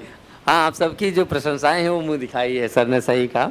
इस किताब को अगर 140 पन्ने हमने 1 साल में बनाए हैं, तो इसके एक-एक वाक्य पर, एक-एक शब्द पर जितना गौर किया है, उसको बदला है, आप सभी लोगों की राय और सभी जगहों से हमने पूछा है कि अगर हमने इस शब्द को, इस वाक्य को बनाया है, निर्मित किया है, तो इसमें अगर कोई दोष है, कोई कमी है, तो इन किताबों को भी देखा है, लोगों से भी बात की क्योंकि सारी चीज़ें किताबों में कई जगह उपलब्ध नहीं थी। तो हमने उन चीज़ों को बदला है। लगातार इस किताब को हम लोग अद्यतन कर रहे हैं, तो बहुत अच्छा लग रहा है। किताब बहुत अच्छे से हर्षवाला जी ने पढ़ी और बताया कि क्या-क्या चीज़ें हमने अच्छी जोड़ी। हम ये भी चाहेंगे कि हमें इस किताब में और क्या-क्या चीज़ें जोड़नी चाहिए, वो सुझाव भी बाद में हम लोग व्यक्तिगत रूप से बात करेंगे और बैठकों में आकर भी। जी, तो अब मैं किताब पर टिप्पणी करने के लिए अगले वक्ता के रूप में डेनमार्क से आए विवेक शुक्ल जी, जो आरोस विश्वविद्यालय में एसोसिएट प्रोफेसर हैं, उनसे विनम्र अनुरोध करूंगा कि वे इस किताब के बारे में कुछ बातें करें। और बहुत सालों से वो विदेशी विद्यार्थियों को हिंदी शिक्षण दे रहे हैं, पढ़ा रहे हैं, तो उनका अनुभव इस किताब से जोड़कर हमारे लिए बहुत महत्वपूर्ण होगा। विवेक शुक्ल जी। बहुत शुक्रिया विवेक भाई। अनिल जी, आप सबको बहुत नमस्कार। मेरा नाम विवेक है। मैं ओहूस यूनिवर्सिटी डेनमार्क में हिंदी पढ़ाता हूँ। उसके पहले जब मैं जेएनयू में स्टूडेंट था, तो 2005 जब मैं एमफिल का विद्यार्थी था, तब मैंने Hindi as a second language पढ़ाना शुरू किया था जेएनयू में, अपने सेंटर ऑफ इंडियन लैंग्वेजेस में। जो बात वेद शुरू में कह रहे थे कि जैसे वो यहाँ से गए, उन्होंने भाषा पढ़ानी शुरू की, वो समस्या हम सबके साथ आई है। जब मैंने पहली बार हिंदी पढ़ानी शुरू की थी 2005 में एमफिल के स्टूडेंट के तौर पे, तो मुझे लगता था कि मैं तो ग्रामर लिख रहा हूँ, क्योंकि मतलब मैं हर दिन क्लास का मुझे लगता है कि मैं मुझसे बड़ा विद्वान कोई है नहीं, क्योंकि मैंने ग्रामर डिकोड कर दिया हिंदी का, जो आज तक किसी ने किया नहीं है। 5-6 महीने मैं इस मुगालते और इस भ्रम में रहा, क्योंकि मैं रात में खुद नियम लिखता था, खुद से सोच के कि अच्छा ऐसे संज्ञा बदलेगी, ये ताती होगा, ये रहा रही होगा, लगभग वो अंग्रेज़ी के टेंस के नियमों को उल्टा करते हुए। तो मैं करीब 6 महीने इस मुगालते में रहा कि मैंने कुछ महान अद्वितीय काम कर दिया है। 6-8 महीने बाद एक सीनियर जो भी दिल्ली यूनिवर्सिटी में पढ़ाते हैं, प्रदीप जी, उन्होंने कहा कि रूपर्ट सिल की किताब देख लो, कंप्लीट हिंदी। तो मुझे बाद में मालूम चला कि नहीं किताबें लिखी गई हैं। तो अब मैं और सृजन लंच के टाइम इस बात पे बात भी कर रहे थे कि एक तो बात है कि लगभग आज की तारीख में सृजन अपवाद हैं, तो उनकी बात नहीं कहूँगा, लेकिन लगभग हर व्यक्ति जो हिंदी पढ़ा रहा है, उसके पास हिंदी भाषा को कैसे पढ़ाएं इसकी कोई ट्रेनिंग नहीं है। हम सब ने गलती करके पढ़ के लिख के सीखा है। सृजन इसलिए है कि उनकी पढ़ाई लिखाई कोरियन में है और उन्होंने ये बाकायदा उसको डिसिप्लिन की तरह सीखा है कि भाषा कैसे पढ़ाई जाए। तो एक तो समस्या ये है कि हम सब उस रास्ते के राही हैं कि हमने खुद से पढ़ के सीखा है। दूसरा तो अभी शायद हैदराबाद विश्वविद्यालय में उन्होंने एक कोर्स शुरू किया है, तो धीरे धीरे चीज़ें उस तरफ जा रही हैं, उम्मीद करता हूँ कि होगा। दूसरा कि इस किताब के बारे में बहुत सारी बातें जो कहनी थी वो हर्ष बालाजी ने ऑलरेडी मेंशन कर दी, तो सॉरी। लेकिन मैं कुछ बेसिक बातों से शुरू करता हूँ कि ये किताब क्यों महत्वपूर्ण है, उस किताब में क्या महत्वपूर्ण मुझे लगा पढ़ते हुए, और मैं वो उदाहरण छोड़ दूँगा जो हर्ष बालाजी ने जिनके बारे में बात कर दी है। एक तो ये है कि अगर आप देखेंगे कि हिंदी पढ़ाने के लिए क्या किताबें नहीं हैं, बिल्कुल किताबें हैं। मैं कम से कम 3-4 किताबों के नाम बता दूं। रूपर्ट सिल की कंप्लीट हिंदी बहुत शानदार किताब है। उषा जैन की introduction to Hindi grammar, advance Hindi grammar, बहुत अच्छी किताबें हैं जो यूसी बर्कली से छपी हैं। उसके अलावा कोलोकियल हिंदी पे है कविता कुमार की किताब, और ये सब बहुत अच्छी किताबें हैं जो अमेरिका के लगभग हर विश्वविद्यालय में पढ़ाई जाती हैं। इसके अलावा हिंदी का लगभग हर अध्यापक ने या तो कोई किताब लिखी है या उसने अपने रीडर तैयार किए। तो मैंने अपने मटेरियल खुद लिखे हैं। जो रीडर है एल्मार, मेरे साथी कोपेनहेगन में, उन्होंने किताब लिखी है हिंदी भाषा पढ़ाने के लिए। तो ऐसा नहीं है कि मटेरियल नहीं है। तो सवाल ये है कि हम इस किताब की इतनी चर्चा क्यों कर रहे हैं, क्यों हमें ये किताब चाहिए? क्योंकि अभी तक समस्या ये है कि जितनी भी मटेरियल या किताबें हैं वो अध्यापकों ने जो लिखी वो अपने हिसाब से लिखी हैं, और उसमें कोई ढंग का स्टैंडर्डाइजेशन या एक यूनिवर्सल स्टैंडर्ड नहीं है। मसलन इस किताब का जो चैप्टर 12 है वो मेरे सिलेबस का, मेरे रीडर का पहला चैप्टर है। एल्मार शुरू करते हैं कंपाउंड वर्ब से, मैं कंपाउंड वर्ब शुरू करता हूँ शायद अक्सर, या कम से कम वो पहले लाते हैं। ये सब मैं ये कह रहा हूँ कि हमारे पास CFR बेस्ड कोई किताब नहीं है, और जिसकी बार बार हर कोई व्यक्ति चर्चा कर रहा है कि CFR बेस्ड किताब है, ये किताब है। उसकी ज़रूरत बहुत सामान्य भाषा में इसलिए है कि A1, A2, B1, B2, C1, C2 ये लेवल हैं जो भाषाओं के लिए तय किए गए हैं। C1 C2 का मतलब होता है कि आपके पास नेटिव प्रोफिशिएंसी है। A1 का मतलब होता है कि आपके पास वो आपको भाषा की सामान्य जानकारी है, और इसके आधार पे दुनिया के लगभग हर भाषा में सर्टिफिकेट दिए जाते हैं। तो अगर आप किसी लैंग्वेज स्कूल में जाएंगे, कुछ भाषा सीखेंगे, या आप ना भी सीख रहे हो वहाँ पे, और आप कहें कि मुझे एक आप टेस्ट करके मुझे एक सर्टिफिकेट दे दीजिए कि मैं किस लेवल पे हूँ, तो वो उसी क्रम में होगा, क्योंकि A1 A2 B1 B2 C1 C2 के कुछ लक्ष्य हैं कि अगर आप इतना कर सकते हैं तो आप A1 लेवल पे हैं। जैसे कि मेरी डेनिश अभी मेरे ख्याल से B1 B2 लेवल पे है, या B1 लेवल पे मैं बोलूँगा मॉडेस्ट होकर के, तो तो इसलिए भी इसकी ज़रूरत है। हिंदी में ऐसा कुछ हो नहीं रहा था, इसलिए इस किताब की बहुत ज़रूरत है। पहली बात तो ये है जिसको बहुत ही अंडरलाइन करने की ज़रूरत है, क्योंकि यूरोप में हाइंस वर्नर वेस्लर ने और एल्मार यहाँ पे और बाकी लोगों ने प्रयास किया कि हिंदी को स्टैंडर्ड करने के लिए हम कुछ करें, तो उसके लिए थोड़ा बहुत कुछ तय हुआ है, लेकिन वो भी अभी भी उन्हीं मानकों पे है। लेकिन A1 का सिलेबस क्या है, हमारे पास अभी तक सिलेबस नहीं है। A1 का लक्ष्य है कि हम अपने स्टूडेंट को क्लास में 6 महीने में 4 महीने में इतना सिखाएंगे ताकि वो A1 लेवल पे जा सके।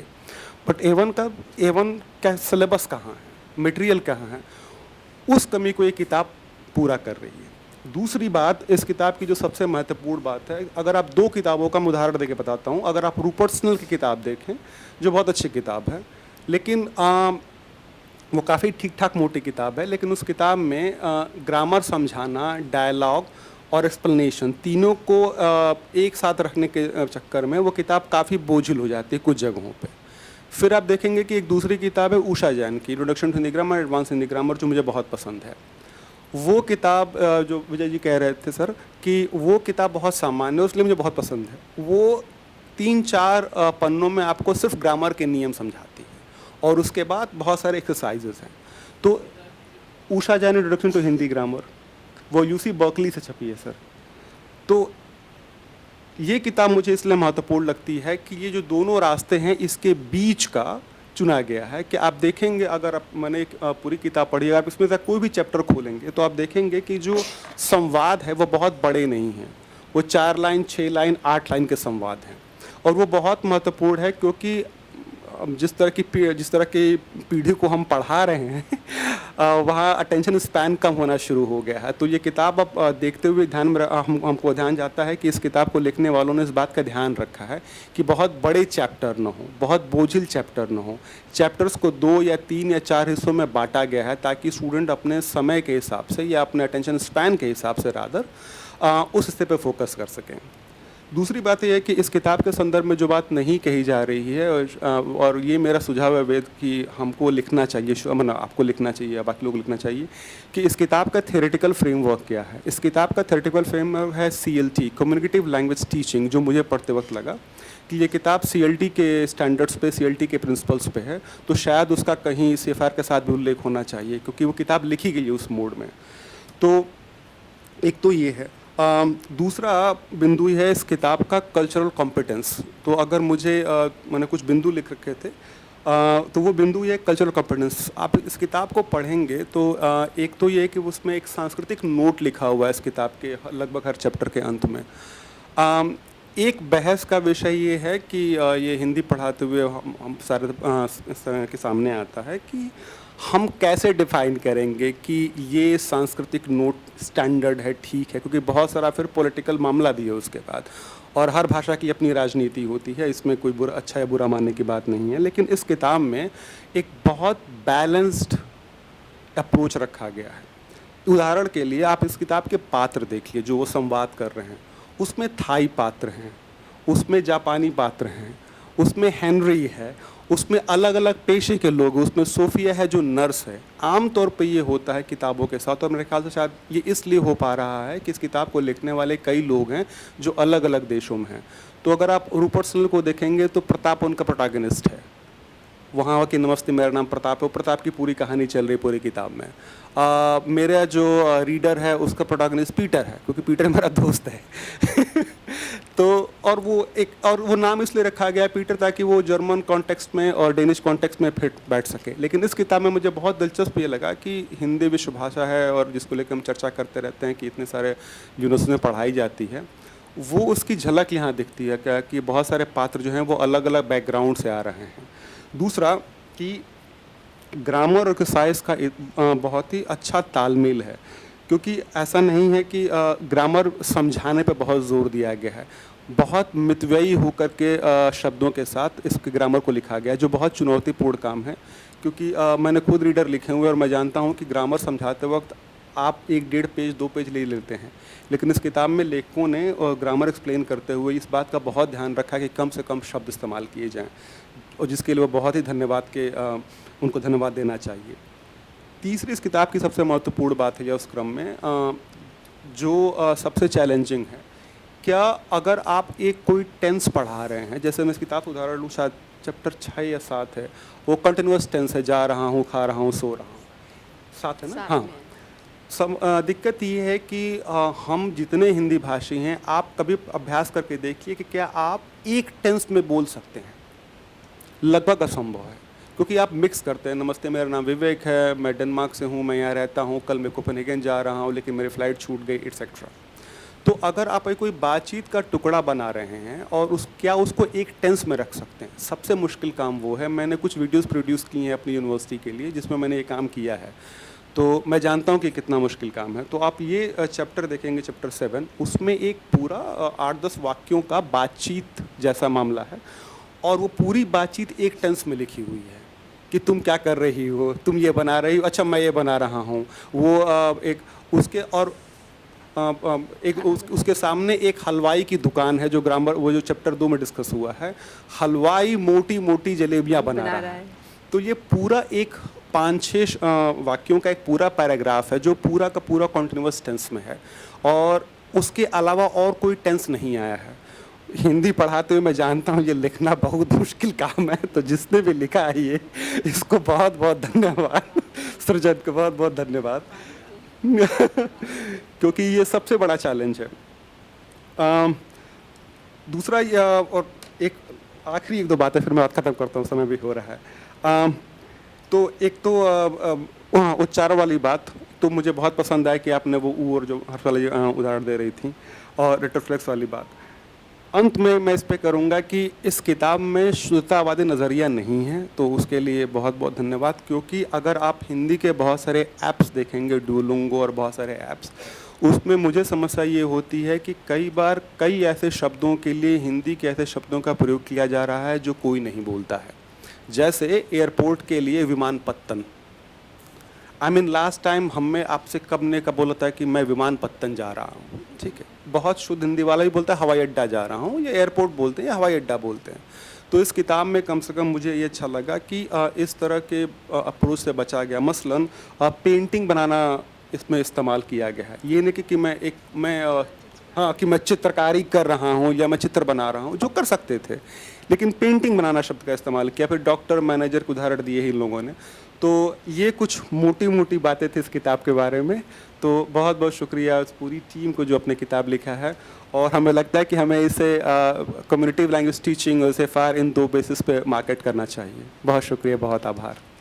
बहुत बहुत धन्यवाद विवेक शुक्ल जी आपका। संक्षेप में आपने किताब के बारे में उसकी खूबियाँ बताएं कि किस तरीके से हम लोग चल रहे हैं। हम लोग इसकी प्रस्तावना, हम लोग इसके 2 अध्याय में इसके उच्चारण, हम लोग इसमें तस्वीरें, हम लोग इसमें आप सभी के सुझाव, और पढ़ते समय हमें जो भी कमियां इसमें लगेंगी वो सब हम जोड़ रहे हैं। इसमें कुछ महीने लगेंगे, कुछ समय लगेगा, ये भी उसी क्रम में है जैसा कि मैंने सबसे पहले उल्लेख ही किया। तो मुझे नहीं पता कि जितना हम लोग सोच रहे हैं अप्रैल में किताब आ पाएगी, क्या तब तक हम लोग ये सारे सुधार शामिल कर पाएंगे या नहीं, लेकिन हम लोगों के लिए आपके ये सुझाव बहुत ज़्यादा बहुमूल्य हैं। आप इस कार्यक्रम के बाद भी व्यक्तिगत रूप से भी हमें अपने सुझाव लगातार भेजते रहें। किताब हम लोग PDF आपको ड्राफ्ट भेजेंगे, उसके बाद सुधार करके फिर भेजेंगे। ये सारी चीज़ें हम लोग डिस्कस कर चुके हैं और चाहते हैं ये सारी चीज़ें शामिल हों। कार्यक्रम का समय हमारे पास जो तय था, हम लोग उसको आगे ना ले जाए। जी सुरेश जी। जी सुरेश जी।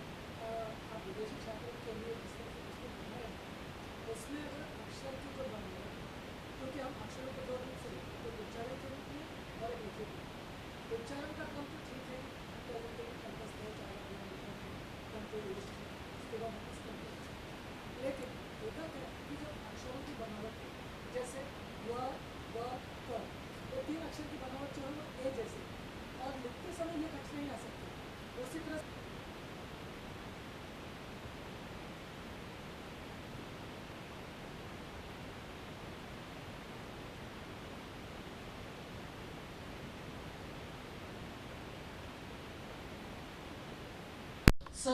ख, श, ये चारों अक्षर के रूप को अगर आप देखें, उसी तरह से अगर आप देखें कि घ, ध, छ, ये 3 अक्षरों की बनावट एक ऐसी है।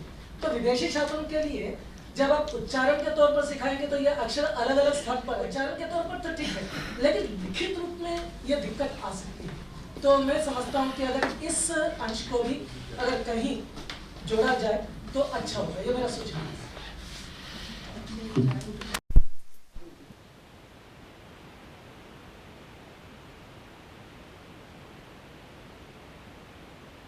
शेप तो ऑलरेडी कर रहे हैं। पूरे किताब में पूरे सभी स्वरों और सभी व्यंजनों को हम सिखा रहे हैं। इसके बाद ये समस्या नहीं रहेगी। तो सर वो तो क्रम में है। नहीं, किया इन्होंने ऑलरेडी किया। ये जो लिखने का तरीका है ना, घ लिखते समय गोल करना है, घ लिखते समय गोल नहीं करना है। ये यहाँ पे जब वो अभ्यास करेंगे ऑटोमेटिक ये अध्यापक पर बहुत डिपेंड करता है कि कैसे वो सिखा रहा है। आप बताएंगे नहीं कि भाई घ लिखने के लिए गोल करके लिखना है और केवल आपने घ लिख दिया और बीच में लाइन छोड़ दी, स्पेस छोड़ दिया, वो ध हो गया, तो ये गलत है। ये डिपेंड करता है कि अध्यापक कैसे सिखा रहा है। चर्चा जी वेद जी बात में चर्चा ये समय भी हो रहा है। जी सुरेश जी, इसका उत्तर ये मैंने नोट कर लिया है और हाँ, इस बात को मैंने नोट किया और मैं आपसे बात करके इस पर विस्तार से बात करूँगा। बहुत बहुत धन्यवाद इसके लिए। अब अगले वक्तव्य के लिए इस कार्यक्रम का संयोजन भी कर रही हैं इंद्रप्रस्थ महिला महाविद्यालय से डॉक्टर सीमा सिंह जी, जो उनके बाद एलमर जी के बाद।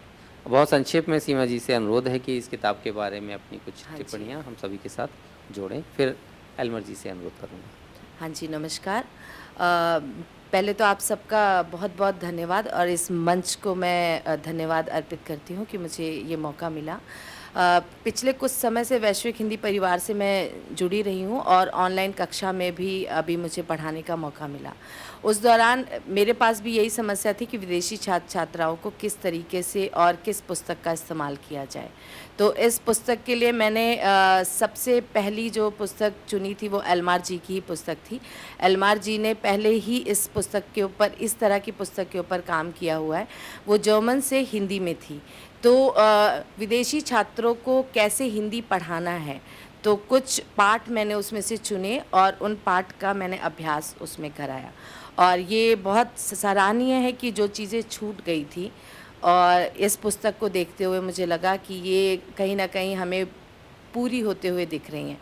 तो एल्मार जी के काम का ही एक तरह से मैं देख सकती हूँ, यहाँ पर आगे बढ़कर इसको काम को किया गया है। तो आपने जिस तरीके से भी और जैसे भी इसके पाठ निर्धारित किए, वो पाठ बहुत खूबसूरत है। जैसे नमस्ते से शुरू किया, ये मेरे माता पिता है, इस तरीके के जो संवाद हैं वहाँ से अपने पाठ की शुरुआत हुई। पहले बातचीत हुई, सुने बोले और फिर नियम को जाने। तो इस पंक्ति को ध्यान में रखते हुए, जैसे पहले सुने फिर सुनना, जैसे एक बालक कोई भी भाषा सीखता है, उसी प्रक्रिया का इस्तेमाल इस पुस्तक में किया गया है। तो मैं इस पुस्तक से जुड़े सभी लेखकों को धन्यवाद देती हूँ कि मेरे लिए भी ये बहुत काम का है, क्योंकि इंद्रप्रस्थ महिला महाविद्यालय में हम लोग भी विदेशी छात्र छात्राओं को हर वर्ष पढ़ा रहे हैं। तो ये मेरे लिए बहुत उपयोगी पुस्तक है। तो मैं संक्षेप में, और मैं संयोजक भी हूँ और जो समय है वो पूरा निकल चुका है। तो मैं चाहती हूँ वेद जी थोड़ा सा इसको संतुलित करके समय पे समाप्त करें और हमारे मुख्य अतिथि हैं हम उन्हें सुन पाएँ। मैं बहुत बड़ा भाषण तैयार करके आई थी, पर मुझे लगता नहीं है कि मैं यहाँ पर कोई भाषण अभी दे पाऊँगी। आप सभी का बहुत बहुत धन्यवाद। बहुत बहुत धन्यवाद सीमा सिंह जी, इसका संयोजन करने के लिए, साथ में संक्षेप में अपनी बात रखने के लिए भी। समय से हम लोग आगे चल रहे हैं, 20 मिनट हम लोग देर से सत्र शुरू कर पाए थे। हमें इस समय सत्र ख़त्म करना चाहिए था, लेकिन 20 मिनट हमारे पास उस नियम से मान लेते हैं। तो डेनमार्क से हमारे शिक्षक साथी एल्मार जी यहाँ पर हैं। एल्मार जी ने खुद अपनी किताबें लिखी हैं, मैंने वो किताबें देखी और मुझे लगा कि देखिए, विदेशी व्यक्ति जिस तरीके से किताबों को देख सकते हैं, वैसे हो सकता है हम नज़रअंदाज कर रहे हों। आपकी टिप्पणियाँ हमें मिली, तो मैं एल्मार जी को बहुत विनम्रता से अपना वक्तव्य देने के लिए इस मंच पर आमंत्रित करूँगा एल्मा रेनर जी। धन्यवाद। हाँ, सभी को मेरा प्रणाम। मेरा नाम एल्मार रेनर है। मैं डेनमार्क में हिंदी सिखाता हूँ। वैसे मैं 15 साल से लगभग हिंदी सिखाता हूँ और सिखाते सिखाते खुद सीखता रहता हूँ। सबसे पहले मैं अपनी कृतिका और खुशी अभिव्यक्त करना चाहता हूँ कि मुझे इस सत्र में और इस प्रोजेक्ट में छोड़ा गया।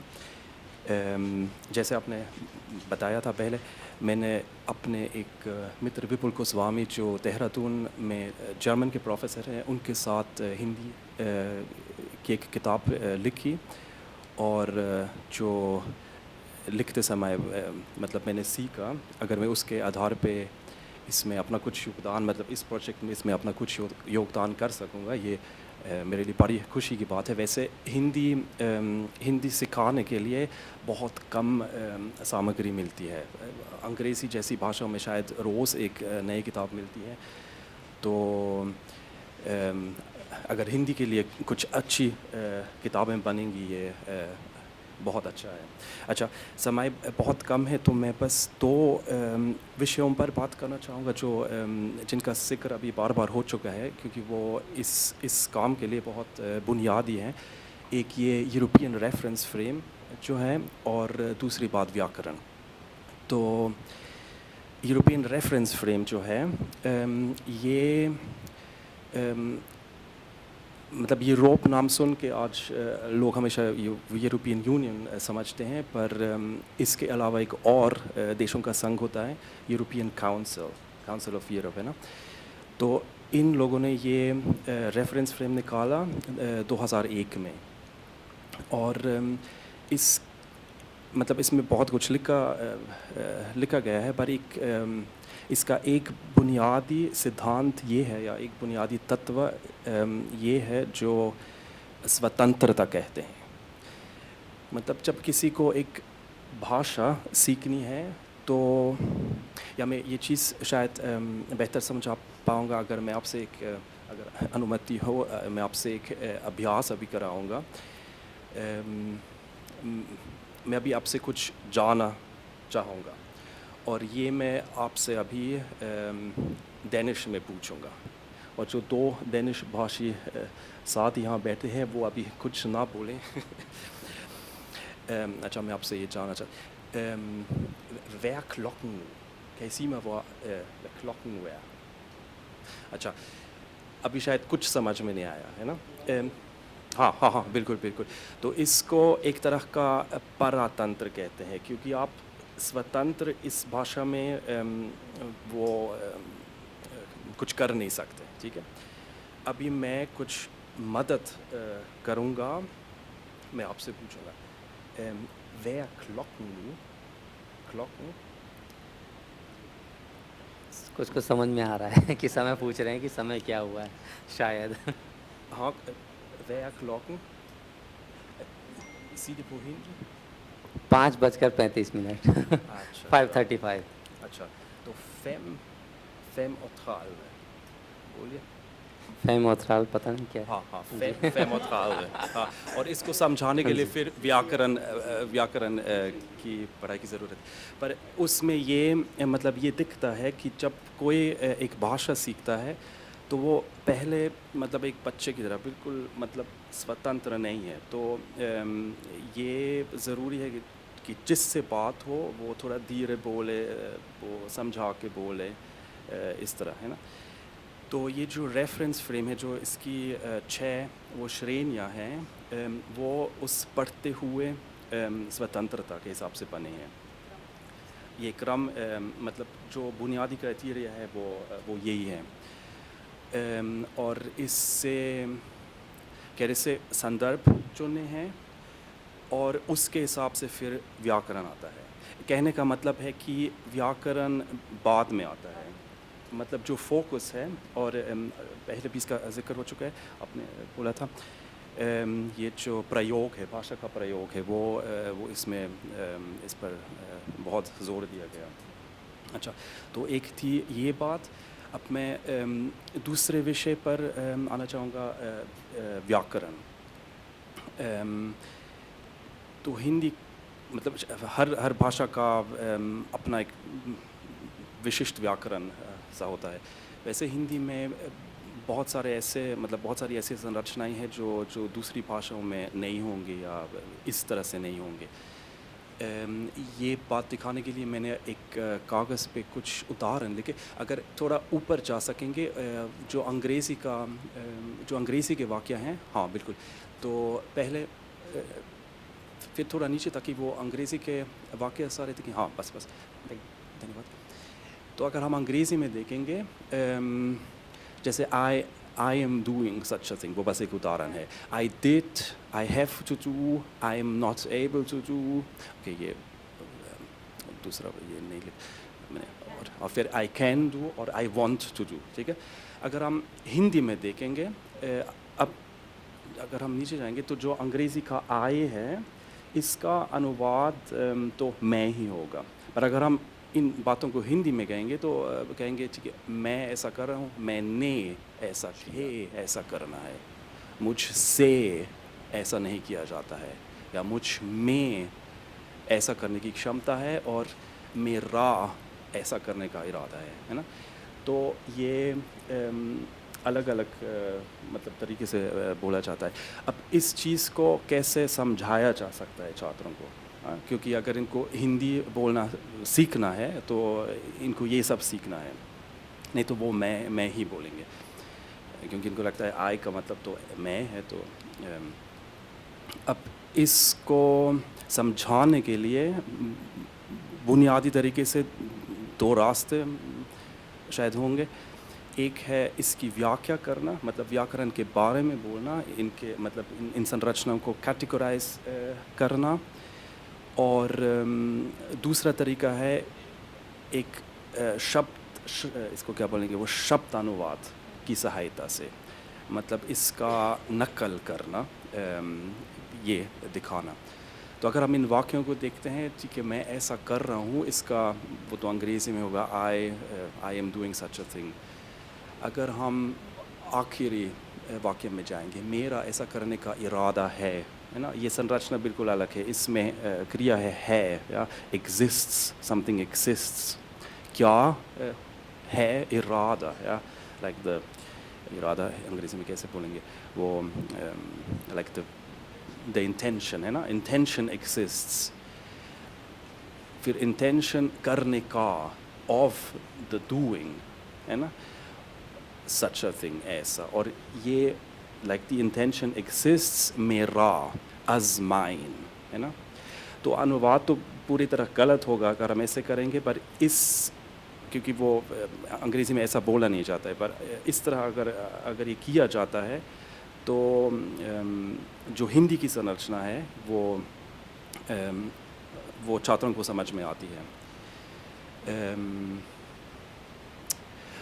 रहे बात समझाने का, उसके लिए कैटेगरीज की ज़रूरत है। और वैसे हिंदी व्याकरण पर बहुत शोध हो चुका है, हो रहा है, और आगे भी होना है, क्योंकि जो कैटेगरीज है अंग्रेज़ी के, वो अंग्रेज़ी के भी नहीं है, वो लैटिन के हैं, जो लैटिन की संरचनाओं के आधार पे बने हैं। अगर हम अंग्रेज़ी में इस पर बात करना चाहेंगे, वैसे परंपरा की मतलब व्याकरण के और परंपराएं भी है, पर जो अंग्रेज़ी की है वो लैटिन से आधारित है, और ये सारे कैटेगरीज जो हैं वो लैटिन के आधार पे हैं। अब इनको हिंदी के लिए, मतलब इनका प्रयोग अगर हिंदी के लिए करना है, ये मतलब ये सोचने वाली बात है। इसमें सब्जेक्ट की समस्या है ना। अंग्रेज़ी में एक कैटेगरी बनी है सब्जेक्ट, क्योंकि अगर अंग्रेज़ी में वो वाक्य देखें, इसमें सब्जेक्ट हमेशा एक ही हैं, वो फॉर्म के हिसाब से भी और मतलब के हिसाब से भी। अगर हम हिंदी के वाक्य देखेंगे तो जैसे मेरा ऐसा करने का इरादा है, अब सब्जेक्ट इसमें क्या है, क्रिया तो है पर क्या है, इरादा है ना। तो सब्जेक्ट दरअसल इरादा होना चाहिए, तो इरादा भी ना होता, तो इरादे से भी बुनियादी बात मैं भी है ना। तो अब इसके लिए अलग अलग जुगाड़ बने हैं, कुछ इसको लॉजिकल सब्जेक्ट कहते हैं, कुछ सेमांटिक सब्जेक्ट के बारे में बात करते हैं। तो इस तरह की समस्याएं होती हैं जब जब हमें हिंदी व्याकरण को समझाना होता है। और शायद इसका एक ही हल नहीं होगा, मतलब इसमें सोचना है और अलग अलग प्रयास होंगे जो सभी अच्छे होंगे, तो ये देखा जाएगा। हाँ, तो ये रही मेरी बातें, और अब बात जारी रहेगी। और बहुत बहुत धन्यवाद अलमर जी। व्याकरण को समझाते समय ऐसी ऐसी चुनौतियाँ आती हैं कि हम सोचते हैं विद्यार्थी में कक्षा हम पढ़ते हुए विद्यार्थी सवाल करता है कि उसके घर गया और उसका घर अच्छा है, दोनों के बाद में पोस्ट पोजीशन नहीं है, लेकिन चेंज क्यों होता है उसका घर और उसके घर। ऐसा जैसे अलमार जी ने कहा कि ऊपर तो अंग्रेज़ी में आई है 6 बार 7 बार और नीचे मैं, मेरा, मुझे, मुझसे कितने सारे अंतर हैं। ये सारी चीज़ें किताब में ध्यान रखी जाएंगी और रख रहे हैं। इसके लिए समय लग रहा है, एक एक बात पे 2-2 घंटे 3-3 घंटे एक हफ्ता लगता है। कोशिश करेंगे हम इन सारी चीज़ों को सुलझाने की। बहुत अच्छे वक्तव्य आप सभी ने दिए। अब मैं मुख्य अतिथि हमारे इस कार्यक्रम के प्रोफेसर अनिल राय सर, जो दिल्ली विश्वविद्यालय में वरिष्ठ प्रोफेसर हैं हिंदी विभाग में, साथ में डीन हैं अंतर्राष्ट्रीय मामले के, और आदिकाल के भक्ति काल के विद्वान हैं। उन्होंने न जाने कितनी पीढ़ियों को हिंदी यहाँ पे सिखाई है। मुझे भी हिंदी पढ़ने का गौरव मिला है। चीन के पीकिंग विश्वविद्यालय में 2.5 वर्ष आपने हिंदी पढ़ाई है। तो मैं आपसे अपने वक्तव्य के लिए निवेदन करता हूँ, प्रोफेसर अनिल राय सर। बहुत बहुत धन्यवाद डॉक्टर वेद प्रकाश। आज के इस सत्र के अध्यक्ष जापान के प्रसिद्ध विद्वान प्रोफेसर तोमियो मिज़ोकामी जी, डॉक्टर सृजन कुमार जी, डॉक्टर शिखा रस्तोगी जी, डॉक्टर एल्मर रेनर जोसेफ साहब, डॉक्टर विवेक शुक्ल जी, मेरे साथ डायस पर प्रोफेसर हर्ष बाला, कार्यक्रम के संचालक डॉक्टर वेद प्रकाश और इस कार्यक्रम की संयोजक डॉक्टर सीमा सिंह। सभागार में मेरे साथ डॉक्टर विजय कुमार मल्होत्रा जी, अनीता जी और मित्रों। बहुत लंबी चौड़ी बात हुई इस किताब को लेकर, और आप लोग जब बोल रहे तो मैं अपने कुछ नोट्स भी उस समय ले रहा था। 2.5 वर्ष तक मुझे भी आज से 14 साल पहले चीन के पीकिंग विश्वविद्यालय में इंडोलॉजी, प्राच्य विद्या और हिंदी भाषा और साहित्य तीनों पढ़ाने का अवसर प्राप्त हुआ। मैं बेसिकली साहित्य का विद्यार्थी हूँ। भाषा से कम ताल्लुक़ रहता था, उसका विज्ञान तो और भी मुश्किल होता था। एक ही किताब होती थी डॉक्टर भोलानाथ तिवारी की भाषा विज्ञान, और उसी से हम लोग नैया पार हो जाती थी। डरते थे भाषा विज्ञान पढ़ते हुए, डर लगता था, फिर भी नंबर ठीक ठाक आ गए, तो 50 में 30 नंबर आ गए थे। मैं जब चीन जा रहा था तो मैं बहुत परेशान था कि तो चाइनीज़ वैसे ही बड़ी कठिन भाषा है और चीनी विद्यार्थियों को पढ़ाना शायद और कठिन होगा।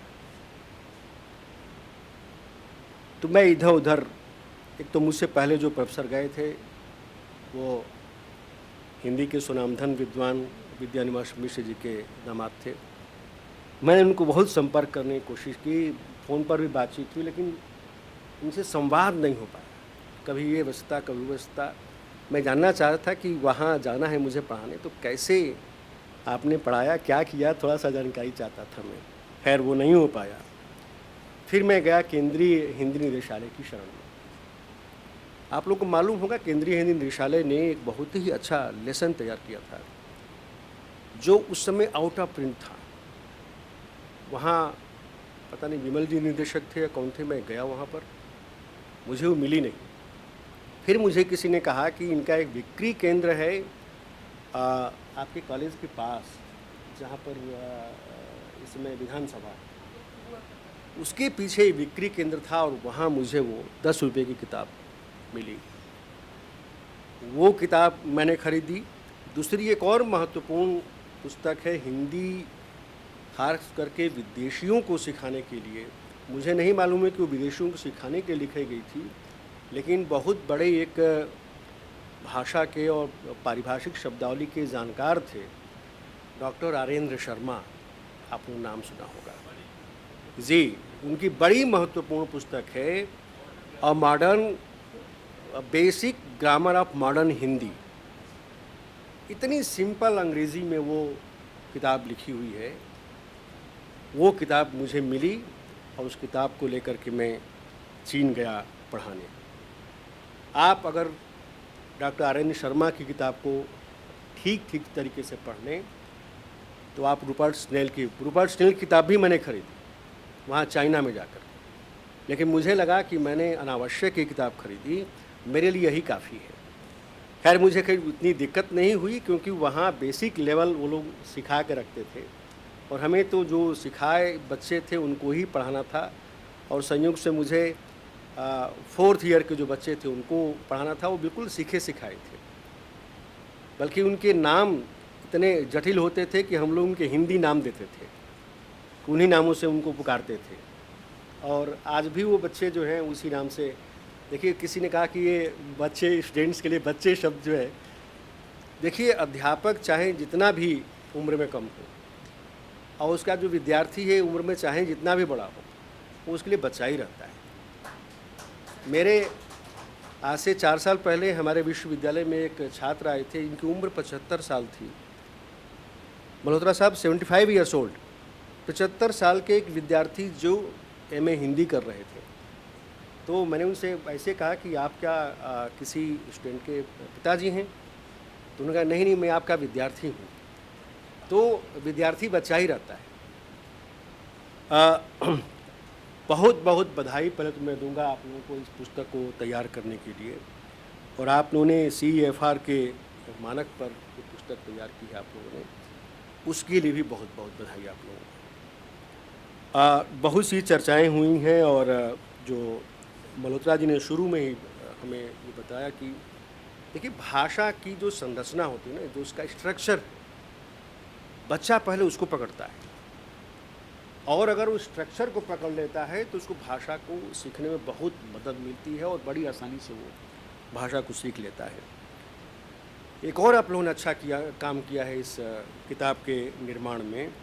अक्सर देखा होगा आप लोगों ने कि अंग्रेज़ी को हिंदी के समानांतर ला करके जैसे लगता है कि वो हमारी दुश्मन है, इस रूप में खड़ा किया गया है। मेरा ये मानना है कि भाषाएं किसी भाषा का दुश्मन नहीं होती है, आपको कहीं न कहीं वो एनरिच करती हैं, समृद्ध करती हैं।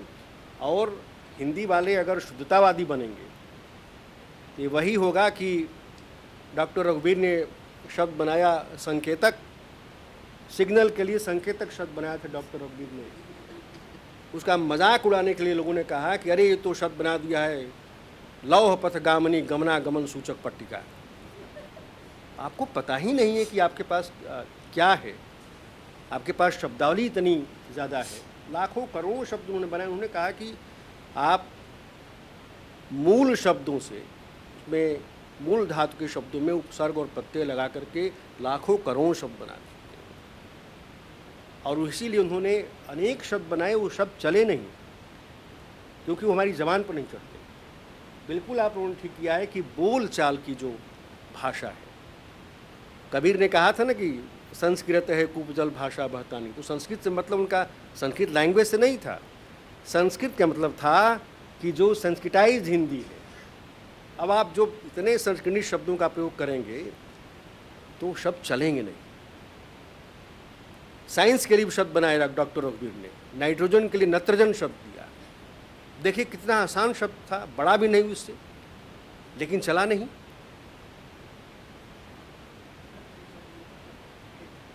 नहीं, नत्र से नेत्र का अभिप्राय नहीं, कन्फ्यूजन करने के लिए ठीक है वो बात है, लेकिन उन्होंने उसके लिए शब्द बनाए। और शब्द जो है, मैं कहता हूँ कि शब्द वही चलते हैं जो यूसेज में होते हैं, प्रयोग में होते हैं। भाषा में वही शब्द चल सकते हैं जो आप मुख सुख जिसमें होता है। इसीलिए देखेंगे कि आप जो एक मजदूर है वो स्टेशन नहीं बोल पाता है लेकिन स्टेशन बोलता है, लेकिन आप उसके लिए अगर स्टेशन के लिए एक नया शब्द बनाएंगे तो वे शब्द चलेंगे नहीं। स्टेशन हमारे पास कॉन्सेप्ट नहीं था, अवधारणाएं नहीं थी। जब अवधारणाएं आती हैं तभी शब्द बनते हैं। हमारे पास हेलो के लिए, मोबाइल के लिए हेलो ही शब्द है, सुनो नहीं कर सकते आप, सुनिए नहीं कर सकते आप, हाँ नहीं कर सकते आप उसके लिए, क्योंकि सबके लिए फिर अंग्रेजी में शब्द अलग अलग। तो हमने उसको एडॉप्ट कर लिया, और इसलिए मैं कहता हूँ कि हमें आदानवादी होना चाहिए। जो अन्य भाषाओं के शब्द हमारी भाषा में आ रहे हैं, उन शब्दों को बहुत आसानी से हमें स्वीकार करना चाहिए, नहीं तो हम दरिद्र होंगे। अंग्रेजी के इतने सारे शब्द आए हुए, मैं अक्सर कहता हूँ कि ऐसी भाषा है, समावेशी लैंग्वेज है, इंक्लूसिव लैंग्वेज है, कि तमाम भाषाओं के शब्दों को उसने अपने भीतर बचाए हुए हैं। मुझे याद है सीमा हमारे साथ एक कॉन्फ्रेंस में कहाँ गए थे हम लोग, पोर्चुगल में, वहाँ समोसा मिला, और पता ही चला कि अभी जो ICCR की DG हैं उस समय वहाँ पर उसकी राजदूत थी वहाँ पर। मैंने उनसे पूछा कि मैडम समोसा यहाँ पर, तो उन्होंने मुझे बताया कि प्रोफेसर राय समोसा जो है ये पोर्चुगीज का शब्द है, और इसको हम लोगों ने हिंदी में एज इट इज स्वीकार कर लिया है। अब समोसा के लिए कोई तिकोना सा खाने के पदार्थ बनाएंगे तो नहीं चलेगा। बहुत से ऐसे शब्द हैं, बहुत से हमारी प्रांतीय भाषाओं के इतने सारे शब्द आए हुए हैं हमें हिंदी में कि हम लोगों को मालूम ही नहीं है। तो उन चीज़ों को जानने की ज़रूरत है। एक और बताऊं आपको, कामता प्रसाद गुरु का जो व्याकरण है ये उसी तरह से है जैसे हिंदी में आचार्य रामचंद्र शुक्ल का हिंदी साहित्य का इतिहास है। लेकिन एक और रशियन विद्वान है, रूसी विद्वान हैं, उनका नाम है डॉक्टर जालमन दिमशित्स। जालमन दिमशित्स ने हिंदी का व्याकरण हिंदी में लिखा है। आप लोगों को मौका मिले तो जालमन दिमशित्स के व्याकरण को देखिए, बहुत ही आसान भाषा में, और एक तरह से वो हिंदी सीख सकते उस ग्रामर को पढ़ करके, मैं तो मानता हूँ। तो जी उसका नाम ही है हिंदी व्याकरण। उसके लेखक है, अभी नहीं है वो जीवित, वो बल्कि हमारे दिल्ली विश्वविद्यालय कुलपति ने मुझसे कहा, क्योंकि अंतर्राष्ट्रीय विभाग देखता हूँ दिल्ली विश्वविद्यालय का, तो उन्होंने मुझसे कहा कि पता कीजिए वो जीवित हैं क्या। वो जीवित नहीं। तो जालमन दिमशित्स ने बहुत ही सरल भाषा में हिंदी का व्याकरण लिखा है, हिंदी भाषा में लिखा है, और प्रगति प्रकाशन मास्को से वो प्रकाशित है। मेरे ख्याल 63 या 64 में, 1964 के आसपास वो व्याकरण लिखा गया। तो बहुत सी चीज़ें हैं। रूपर्ट स्नेल की किताब भी अच्छी है, विवेक जी ने बताया, मैंने भी किताब पढ़ी है मेरे पास, पेपर बैग में है वो। और बहुत सी चीज़ें हैं, लेकिन कई जगह दिक्कतें आती हैं, जैसे कि मैं और हम का, संभवतः हर्ष ने ये कहा, अक्सर आप देखेंगे बिहार का कोई आदमी है, वो एक वचन में भी हम बोलता है, हम गए थे। तो जो विदेशी बच्चा हिंदी सीख रहा है उसको हमें बताना पड़ेगा कि हमारे कई कल्चरल, मतलब से स्तर, प्रांतों में अलग अलग प्रयोग होते हैं। तो हमें समझाना पड़ेगा कि हमारी जो सांस्कृतिक विरासत है उसमें इस तरह के अनुष्ठान हैं, और उनको भी बताना पड़ेगा कि बिहार का आदमी है या और भी पूर्वी उत्तर प्रदेश का है, वो ऐसा नहीं कि वो गलत बोल रहा है, वो हमारे भीतर में, हमारे यहाँ कहा जाता है कि हम मैं वाला जो भाव है वो नहीं होना चाहिए। इसलिए वो कहता है कि हम जा रहे हैं, लेकिन उसको पता है कि मैं ये गलत लिखने में नहीं लिखता है, गलत लिखने के लिए वो मैं जा रहा हूँ लिखता है। तो ये समझाना ज़रूरी है। दूसरा, रू और रू, अक्सर हम लोग गलतियाँ करते हैं, हिंदी वाले भी करते हैं। हमारे विश्वविद्यालय के वाइस चांसलर ने ये बात कही, और बड़ी अच्छी बात थी हर्षदीप की वहाँ पर। उन्होंने कहा कि हिंदी वाले इस बात का घमंड न करें कि वही हिंदी खाली विकास कर रहे हैं। मैं तो विदेशी विद्वानों का नतमस्तक हूँ, और इससे बड़ी बात क्या हो सकती है कि हिंदी का पहला इतिहास ही फ्रेंच विद्वान ने लिखा है।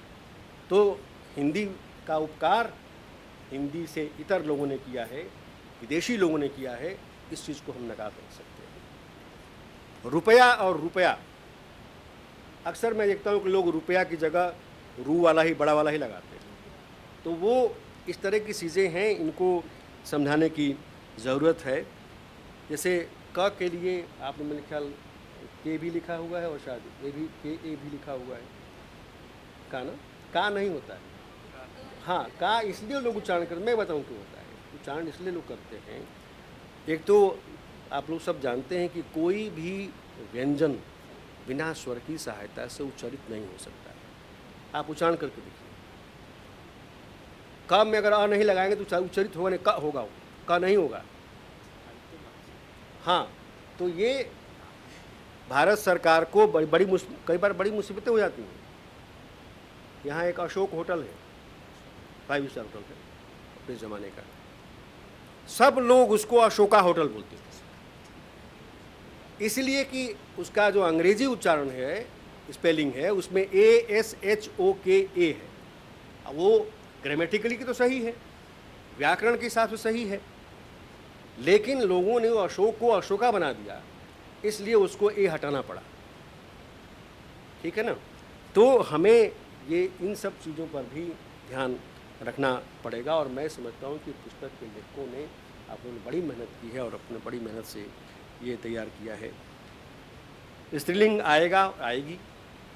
अभी हमें बताना पड़ेगा कि भाई अगर महिला है तो आएगी, पुरुष है तो आएगा, लेकिन अंग्रेजी में तो एक ही है, क्योंकि अंग्रेजी को भी ध्यान में रख करके हमने ये ग्रामर बनाया है। तो ये जो स्तर भेद है, ये भी उसको बताने की जरूरत पड़ती है। मुझे लगता है ये कहीं ना कहीं इंडिकेट होना चाहिए उसमें। मैं एल्मर जी का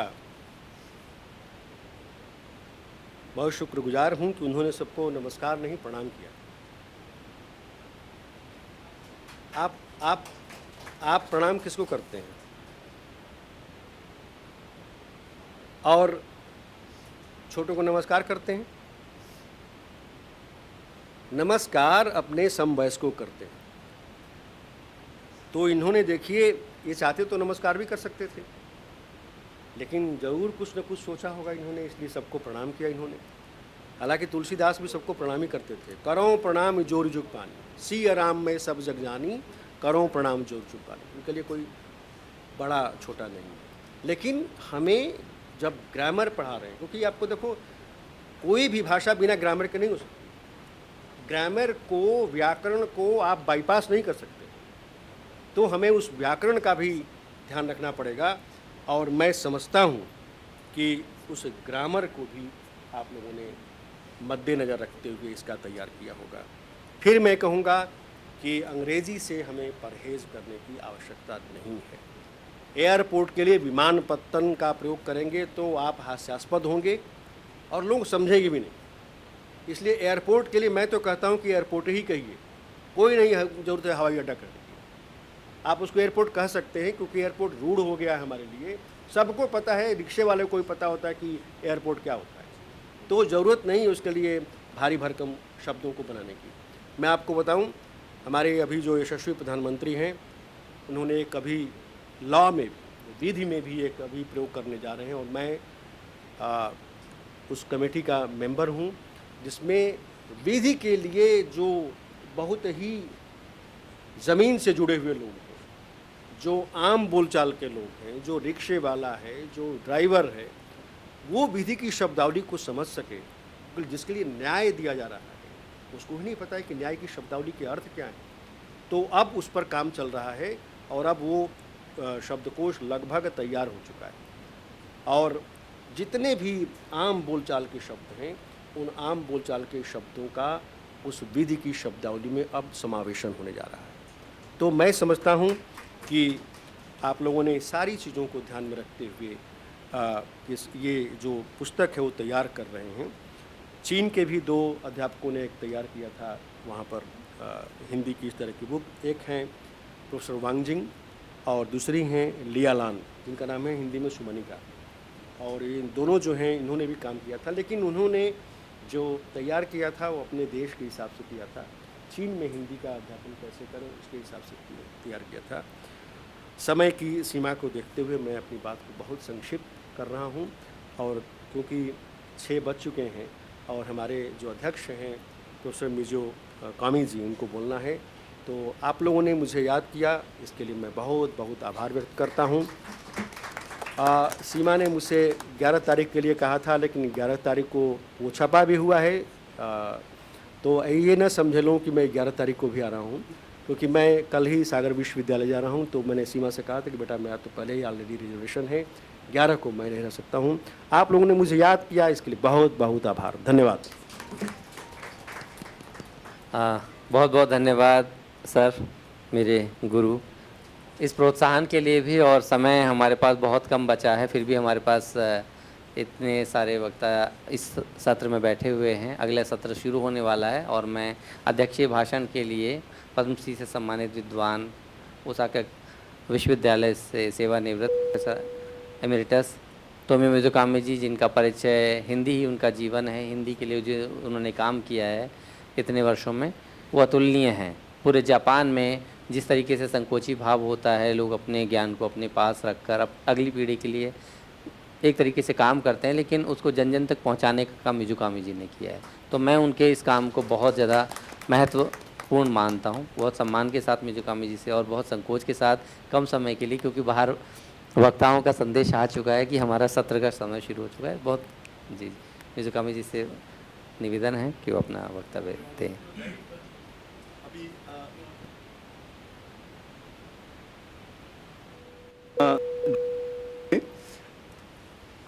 आई अंग्रेजी में आई को के बहुत वाक्य लिखे और उसकी तुलना में बहुत अच्छा उदाहरण दिया।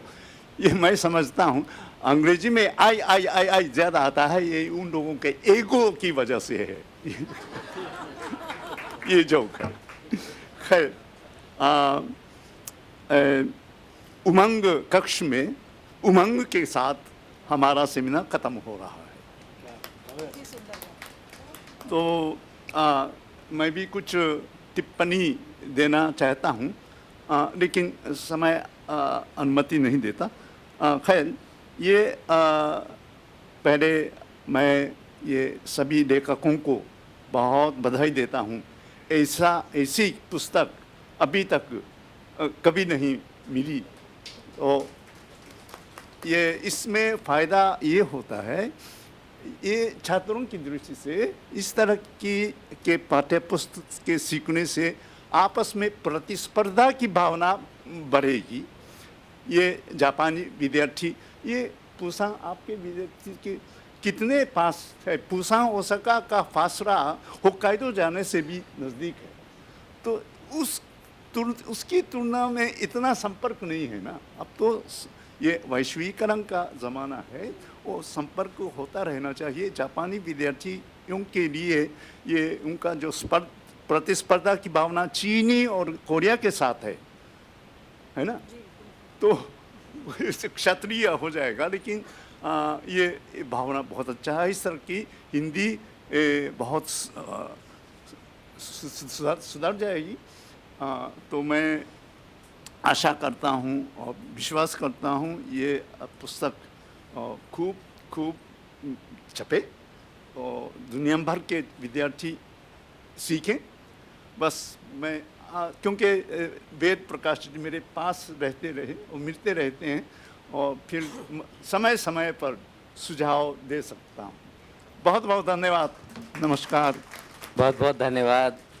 सेंसे मतलब सर है, उन्होंने मेरा मान रखा और कार्यक्रम समय पर समाप्त हो सका। आप सभी का बहुत बहुत धन्यवाद। आप सभी का, श्रोताओं का भी और हमारे विद्वान वक्ताओं का धन्यवाद। नमस्कार।